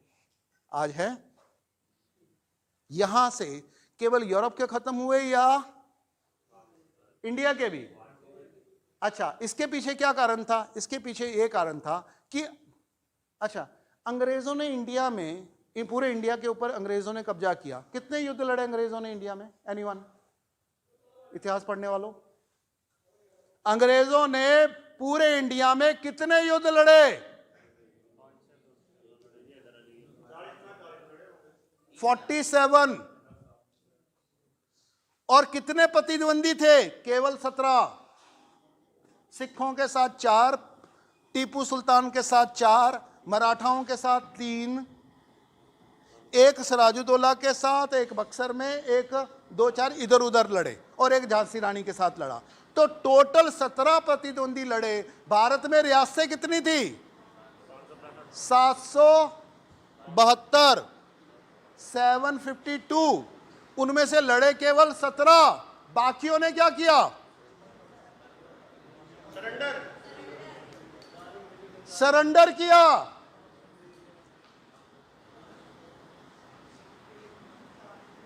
कोई नहीं लड़ा। और मैं गुजरातियों से सवाल पूछता हूं, गुजरात में बैठ के, गुजराती कौन लड़ा?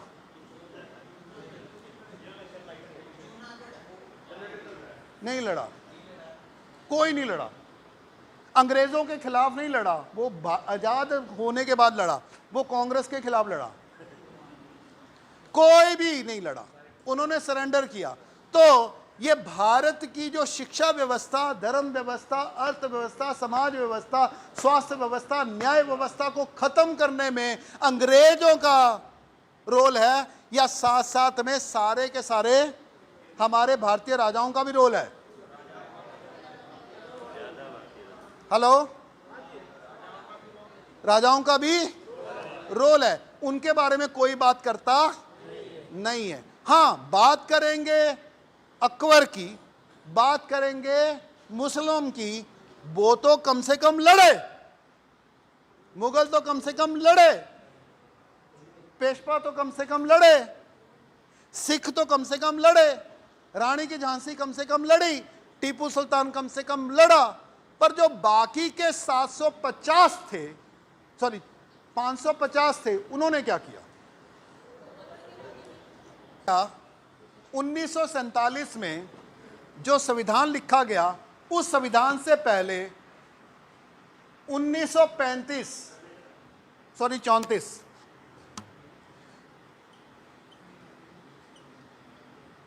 भारत में एक बड़ा परिवर्तन हुआ।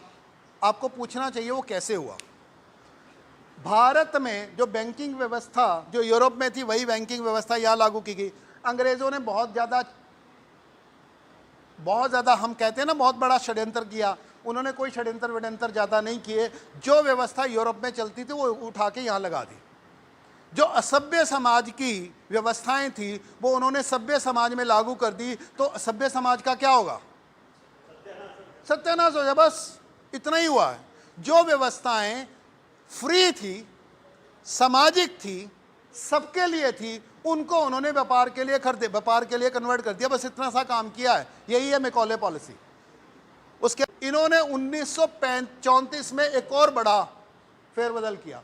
जो भारत की सारी बैंकिंग व्यवस्था थी वो यूरोप के मुताबिक चलती थी। जो रुपए का सिक्का यहाँ था वैसा ही सिक्का लगभग वहाँ था। जो सिक्के का भार यहाँ था वही लगभग यूरोप में था। मैं ठीक कह रहा हूँ वर्मा साहब? जितना सिक्के का भार यहाँ था लगभग उतना ही वहाँ था। पूरी दुनिया में सोने के और चांदी के सिक्कों का भार लगभग एक जैसा था 1947 तक। यानी गोल्ड स्टैंडर्ड था। वो गोल्ड स्टैंडर्ड का आधार अंग्रेज़ों को कहाँ से मिला? वो गोल्ड स्टैंडर्ड अंग्रेज़ों ने सीखा भारत से। क्योंकि भारत में अकेला ऐसा देश था जो इतने बड़े देश में एक मॉनेटरी सिस्टम चलता था जो शेरशाह सूरी ने बनाया था और बाकी सब ने अपनाया था। और आज तक पूरी दुनिया की जो करेंसी के पीछे जो कानून है, उसका जो अधिकार है, उसका जो नियम है, उसका जो लॉ है, वो आज भी वही है जो शेरशाह सूरी ने बनाया था। शेरशाह सूरी का जो रुपया था, जो लगभग 1100 ग्राम 11 ग्राम वर्मा जी,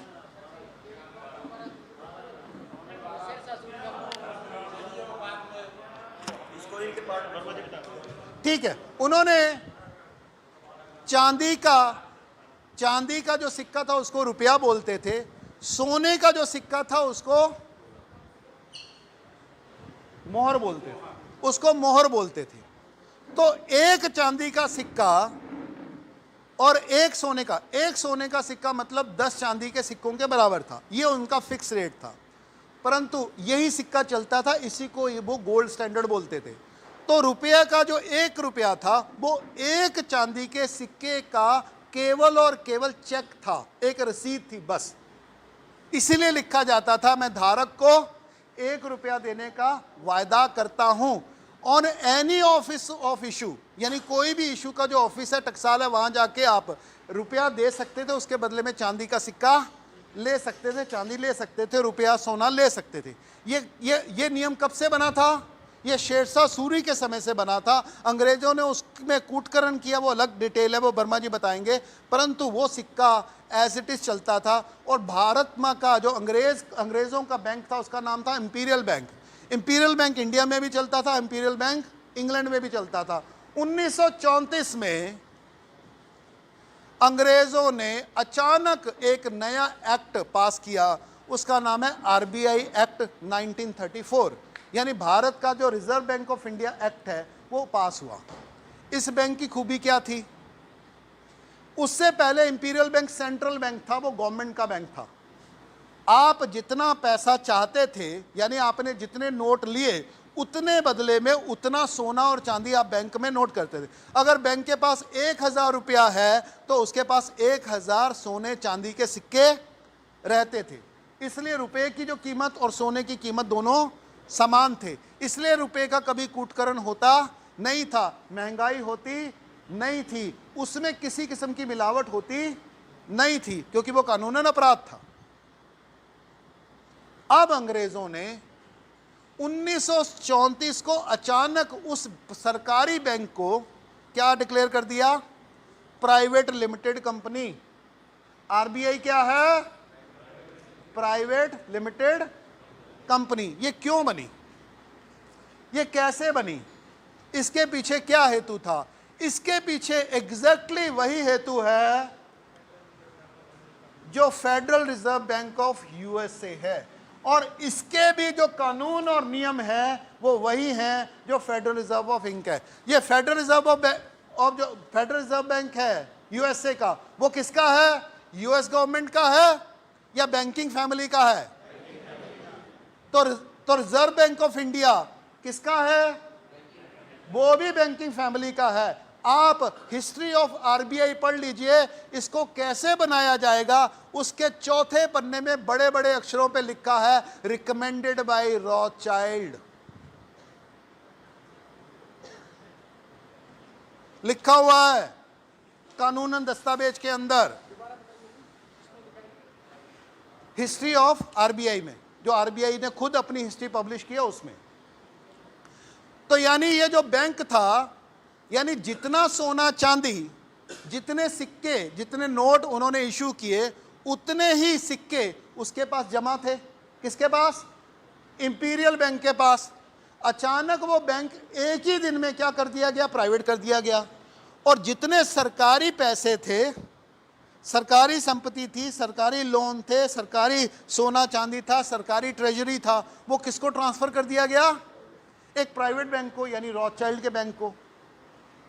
और उसके अंतर्गत सारे के सारे बैंक आ गए। यानी एक ही दिन में भारत का संपूर्ण पैसे का कंट्रोल, सोना चांदी का कंट्रोल, मॉनेटरी पॉलिसी का कंट्रोल, व्यापारिक नीति का कंट्रोल एक प्राइवेट कंपनी के हाथों सौंप दिया गया। और 1934-35 में भारत में एक और कानून लागू हुआ था साहब जी। 1935 में भारत में कानून हुआ था, self governance act, self rule. Bharat को सेल्फ रूल करे, इसलिए भारतीयों को अधिकार देने का अनाउंसमेंट किया गया कि अपनी जो सेल्फ गवर्नमेंट है, जो लोकल गवर्नमेंट है, वो लोकल भारतीय चलाएंगे। फिर वहां से उन्होंने यानी नोट गए और साथ में क्या दिया गया? वोट का अधिकार दिया गया। हो गया। और ये कोर्ट तो इनके अधीन में थी, तो नोट, वोट और कोर्ट एक साथ चली। और पहली बार भारत को डेमोक्रेटिक कंट्री बनाने के लिए, फ्री कंट्री बनाने के लिए उन्होंने प्लान किया। अब आपको याद रखना है कि रॉथचाइल्ड ने कहा था कि मुझे एक कंट्री की नोट छापने का अधिकार दे दो, मुझे कोई फर्क नहीं पड़ता वहां सरकार किसकी है, क्योंकि अल्टीमेट सरकार किसकी होगी? जिसका नोट होगा, और जिसका नोट होगा उसी की वोट होगी और उसी की कोर्ट होगी। तो नोट, वोट और कोर्ट तीनों एक ही सत्ता के अंतर्गत चले। ये सारा का सारा जो प्लानिंग था, ये 20 साल पहले, 40 साल पहले था। कब से चालू हुआ ये? 1913 में, 1934 में, 1935 में। अब आपके सामने एक घटना बताता हूं, कान खोल के सुनिएगा।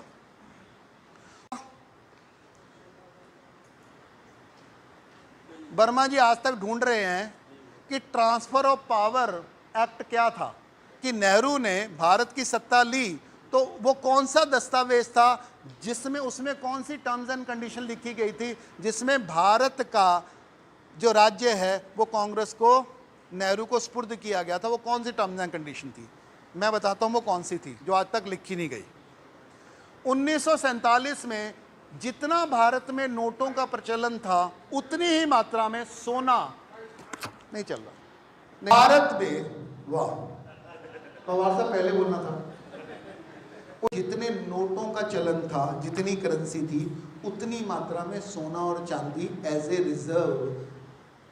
रिजर्व बैंक के पास था। जैसा लोग गोल्ड स्टैंडर्ड पे थे हम लोग। जिस दिन अंग्रेज़ों ने भारत छोड़ा, हमने अंग्रेज़ों के नोट, अंग्रेज़ों के सिक्के कैंसिल कर दिए। यस और नो?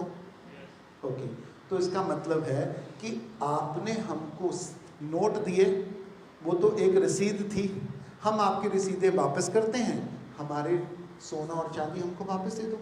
इतना ही सब बात है, व्यवहार है।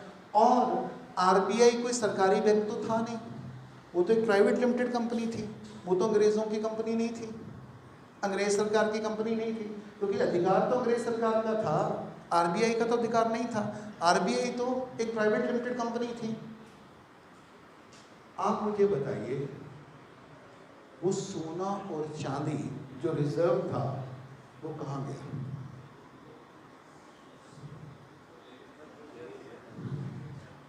पवार साहब, वो सोना और चांदी कहाँ गया? बैंकर्स, वो सोना और चांदी कहाँ गया? उन्होंने एक नियम बनाया था, वो नियम ये था कि जितना भी रिजर्व मनी होगी उसका 60% इंग्लैंड, बैंक ऑफ इंग्लैंड में गिरवी रखा जाएगा जो उनका सेंट्रल बैंक था, और उसका 40% as a money circulation purpose के लिए यहाँ रखा जाएगा। ये उस दिनों का नियम था। 1914 में नरेंद्र मोदी सत्ता पे बैठते हैं 2014 में, और मई में 2014 मई में एक खबर आती है कि भारत ने अपना 200 टन सोना बैंक ऑफ इंग्लैंड में भेजा है। एक खबर आती है, आरटीआई से इसकी पुष्टि की गई है। आज की आरटीआई की पुष्टि ये कहती है कि भारत में 763 टन सोना है टोटल। कितना? 763 टन सोना है। उस सोने का लगभग 200 कुछ टन भारत में है, बाकी 400 कुछ टन बैंक ऑफ इंग्लैंड में पड़ा है। क्यों रखा है भाई? क्यों रखा है भाई? वो इसलिए रखा है according to RBI security purpose के लिए। वो सिक्योरिटी कौन सी पर्पस है? ये 10 लाख की जो आर्मी और 5,000 करोड़ का जो प्लेन है, वो 16,000 करोड़ में राफेल खरीदा है, वो काय के लिए खरीदा है? वो सैल्यूट करने के लिए रखा है। अगर आप अपने सोने की सुरक्षा ही नहीं कर सकते तो आपके पास कौन सी सुरक्षा है, कौन सी आर्मी है, कौन सी सेवा है? तो आपका इस समय 450 टन सोना आज भी bank of England and bank of international settlement में रिजर्व में रखा गया है। हाँ, ये जो घटना है, फिर इस घटना को डिकोड किया गया, तो डिकोड करके पता क्या लगा कि जब भी भारत में सत्ता परिवर्तन हुआ है, एक प्राइम मिनिस्टर गया है और दूसरा आया है, किसी ना किसी बहाने से सोना भारत गया है। पर नरेंद्र, उस समय तो कुछ ना कुछ कंडीशंस थी, फॉरेन एक्सचेंज नहीं था, व्यापार घाटा हो रहा था, हमारे पास तेल खरीदने के लिए नहीं था, कोई ना कोई बहाना था, परंतु वो सोना खरीद लिया गया था वापस। सुनील भाई, वो सोना वापस खरीद लिया गया था, वो ले लिया गया था, वापस चुका लिया गया था। 2014 में कौन सी कंडीशन थी कि 200 टन सोना गया? It was a payment for new transfer of power. ये एक पेमेंट है नई ट्रांसफर ऑफ पावर की। आज भी भारत एक डोमिनियन स्टेट है, जो ट्रांसफर ऑफ पावर के मुताबिक, एक्ट के मुताबिक भारत स्वतंत्र देश नहीं, एक डोमिनियन स्टेट है। तो उस डोमिनियन स्टेट का एक प्रूफ आपको मिला है कब? अभी 4 दिन 5 दिन पहले क्या हुआ? रानी मरी, शंकराचार्य मरे, और विवेकानंद जी भी की भी बरसी थी जब उन्होंने भाषण दिया था। वो इनकी खुशी में गया था कि विवेकानंद ने भाषण दिया था, इसलिए झंडा झुकाया गया था। या शंकराचार्य जी की द्वारिका के शंकराचार्य जी स्वर्ग सिद्धांत हो गए, इसलिए झुकाया गया था, या महारानी जी गई हैं उसके लिए किया गया था। तो इससे पता चलता है कि हमारा स्टेटस क्या है। तो हमारा स्टेटस ये है कि हमारी जो सारी की सारी जो बैंकिंग व्यवस्था है, करेंसी व्यवस्था है, न्याय व्यवस्था है, संविधान व्यवस्था है, कानून व्यवस्था है, वो आज भी वहीं से निर्धारित है। हमको दिखाया कुछ और दिया है, वास्तविकता कुछ और है। अब इस घटना को स्पष्ट करने के लिए मैं आपको कुछ आंकड़े और डाटा दिखाना चाहता हूं। इसको देखते हैं, इसको बंद कर दीजिए। दुनिया में हो रहा है, जैसे श्रीलंका का रिसेंटली घटना हुई कि श्रीलंका का कोरोना से पहले जो कर्ज था वो था सिर्फ 92%, उसकी जीडीपी का 92% था। कोरोना के बाद उनका जो कर्ज है वो 28% बढ़ गया, यानी 92% से वो 118-19% के करीब चला गया और पूरा का पूरा श्रीलंका बर्बाद हो गया। यस और नो? ओके। भारत की क्या स्थिति थी? 2014 में जब मोदी जी ने टेक ओवर किया, भारत का जो टोटल कर्ज था वो 52% था। कितना? 52% था। और 52% से कोरोना से पहले यानी 2019 तक मात्र 5 साल में वो कर्ज कितना हो गया? 72%। कितना बढ़ गया? कितना बढ़ गया? 20%। और जैसे ही कोरोना खत्म हुआ, भारत का जो वर्तमान कर्ज है अगले 3 साल में वो है 97.8%। कितना है जी? कितना है जी? तो 70 साल में सबने क्या किया कि 70 साल में उन्होंने कर्जा लिया 52%, 8 साल में उन्होंने कितना लिया? 48%, 45%। यानी नरेंद्र मोदी के केवल 8 साल और उनके 70 साल लगभग बराबर होने वाले हैं। ये क्लियर है? हाँ जी, वो कर दिया ना उन्होंने। ठीक है। और अब ये जो कह रहे हैं, बलारा जी कह रहे हैं कि हम 70 साल में जो इन्होंने नहीं किया वो हम कर देंगे, तो यानी भारत इस समय, भारत का जो ये तो इंटरनल डेब्ट है, ये तो इंटरनल डेब्ट है। अगर एक्सटर्नल डेब्ट जोड़ लोगे साथ में तो भारत का कर्जा ऑलरेडी 150% से ऊपर है। अच्छा, केवल ये भारत का है या श्रीलंका का है? अब भारत और श्रीलंका के साथ साथ अब हमें देखना पड़ेगा अमेरिका का क्या हाल है। अमेरिका की जीडीपी कितनी है? पूरी दुनिया का इस समय जो जीडीपी है, ग्रॉस डोमेस्टिक प्रोडक्ट, भारत की लगभग 3.2 है। $3.5 ट्रिलियन की जीडीपी है भारत की, और पूरी की पूरी दुनिया का लगभग 3.5% जो इनकम है, संपदा है, वो भारत में है। कितनी? मात्र 3.5%। पॉपुलेशन कितनी है? 16%। वेल्थ कितनी है? 3.5% भारत की। अमेरिका की जो टोटल वेल्थ है, जिसको हम जीडीपी बोलते हैं, वो है इस समय लगभग $22 ट्रिलियन। कितनी? उनका कर्ज कितना है? $31 ट्रिलियन। यानी उनकी इकोनॉमी से, उनकी जीडीपी से 33% ज्यादा का कर्जा है अमेरिका के ऊपर।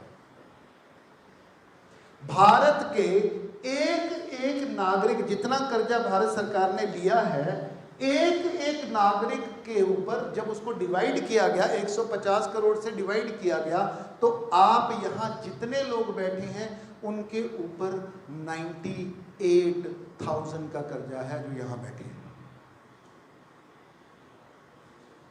क्योंकि ये कर्जा लिया किसने? नेताओं ने। पे कौन करेगा? बधाई हो। स्वतंत्रता का अमृत दिवस, बधाई हो। ये अमृत व्यवस्था है।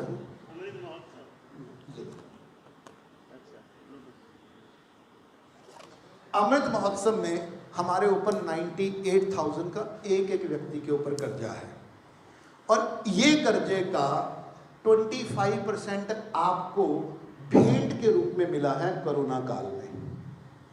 ओनली कोरोना काल में। कितना? 72 था कोरोना से पहले, अब कितना 98%, कितना हो गया 26%, 26-27% आपको जो कर्जा मिला है वो मात्र और मात्र मैं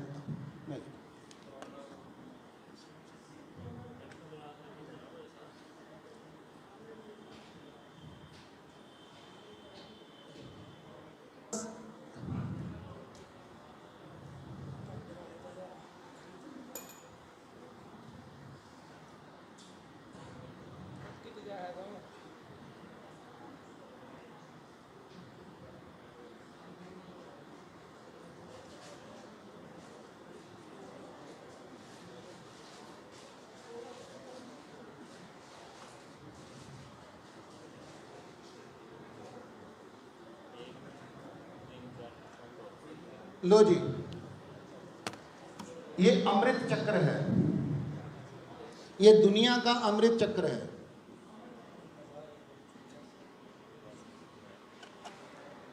ये है दुनिया के कर्ज जीडीपी टू डेब्ट रेशो, कि दुनिया के कितने देशों की कितनी जीडीपी है और उन्होंने कितना कर्ज लिया है। केंद्र में कौन है? Hello, Japan. कितने % कर्जा है? 256% कर्जा है। किसके ऊपर? जापान के ऊपर। और उसके बाद ये है ग्रीस 206%। उसके बाद ये है इटली 154%। ये है स्पेन 120%, राइट। ये है भूटान 123%। ये है पुर्तगाल 130%। ये कौन है? कितना है? 133%। ओके, अब ये है सिंगापुर और ये है आपका कनाडा 109 और ये है बेल्जियम 113, ये है फ्रांस 115। ये जो सारे आंकड़े हैं ये पुराने हैं, 2 साल पुराने हैं। आप वर्तमान आंकड़े देखना चाहेंगे? दिन दूनी रात चौगुनी जो तरक्की हुई है वो मैं आपके सामने रख रहा हूं। क्या करना है? अच्छा,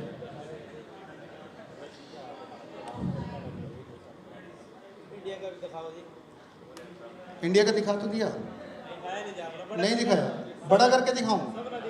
ये जब के आंकड़े थे, ये जब के आंकड़े थे, ये था इंडिया। उस समय 90 था, आज कितना है? 98 पहुंच चुका है। अब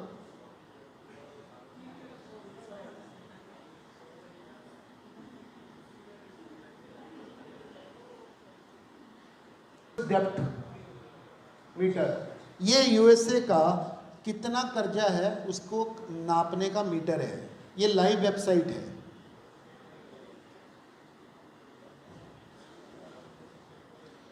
सॉरी, ये क्या है? यहाँ से मापा जाता है। ये अगर आपको देखना है, ये इसको ऐसे देखते हैं। ये यूएसए का नेशनल डेब्ट कितना है? $30 ट्रिलियन। उसकी इकोनॉमी कितनी है? तो उसके बजट का कितना % डेफिसिट है, उसकी स्पेंडिंग कितनी है, रिजर्व कितना है, सब कुछ। 1960 में ये 52% था, 1980 में 34% था, 2000 में ये 56% था और आज कितना है? तो आप ज़्यादा अच्छा तरक्की कर रहे हो या यूएसए कर रहा है?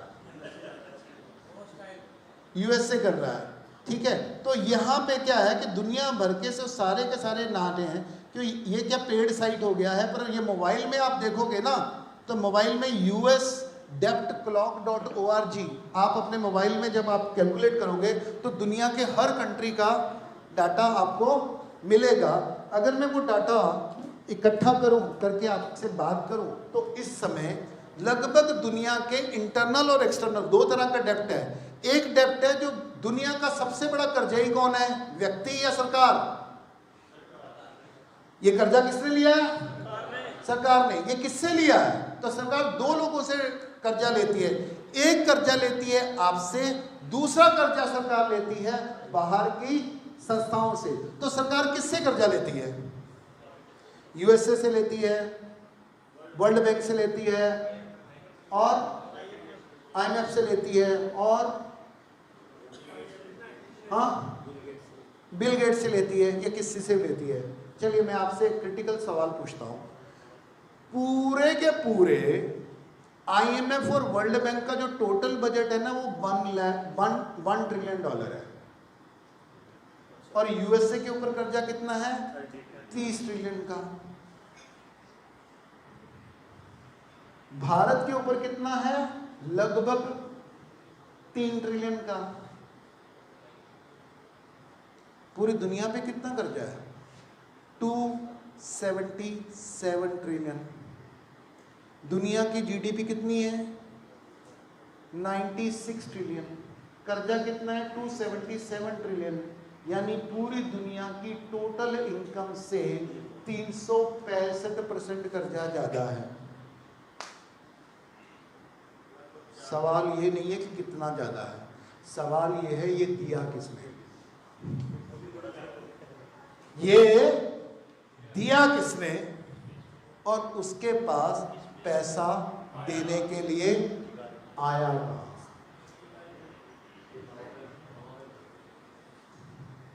ये कह रहे हैं हवा में बनाया। साहिल भाई कहां से आया? आइए, ऐसे सरकारों को दिया। तो दुनिया की जितनी भी पॉपुलेशन है, हमारा कर्जा जितना है उससे कई गुना ज्यादा कर्जा यूएसए के पॉपुलेशन का है। दुनिया की सारी जो जनसंख्या है वो टोटल इनकम को 3 जन्म लेके भी उतार नहीं सकती, क्योंकि 365% कर्जा है। यानी आप सारी उम्र की अपनी सारी दौलत दे दो तो नहीं उतरने वाला, एक और जन्म लेके सारी दौलत दे दो तो भी नहीं उतरने वाला, एक जन्म और लेके और दे दो, उसके बाद भी आधा जन्म दे दो, 65% आयु दे दो, तब भी उतरने वाला नहीं है। यानी ये दुनिया कर्जे से कभी भी मुक्त हो नहीं सकती है। अगर आप कर्ज मुक्त होना चाहते हो तो कभी नहीं हो सकते, यानी आप परमानेंटली उनके गुलाम हो चुके हो। परंतु ये गुलामी का आधार क्या है, और ये गुलामी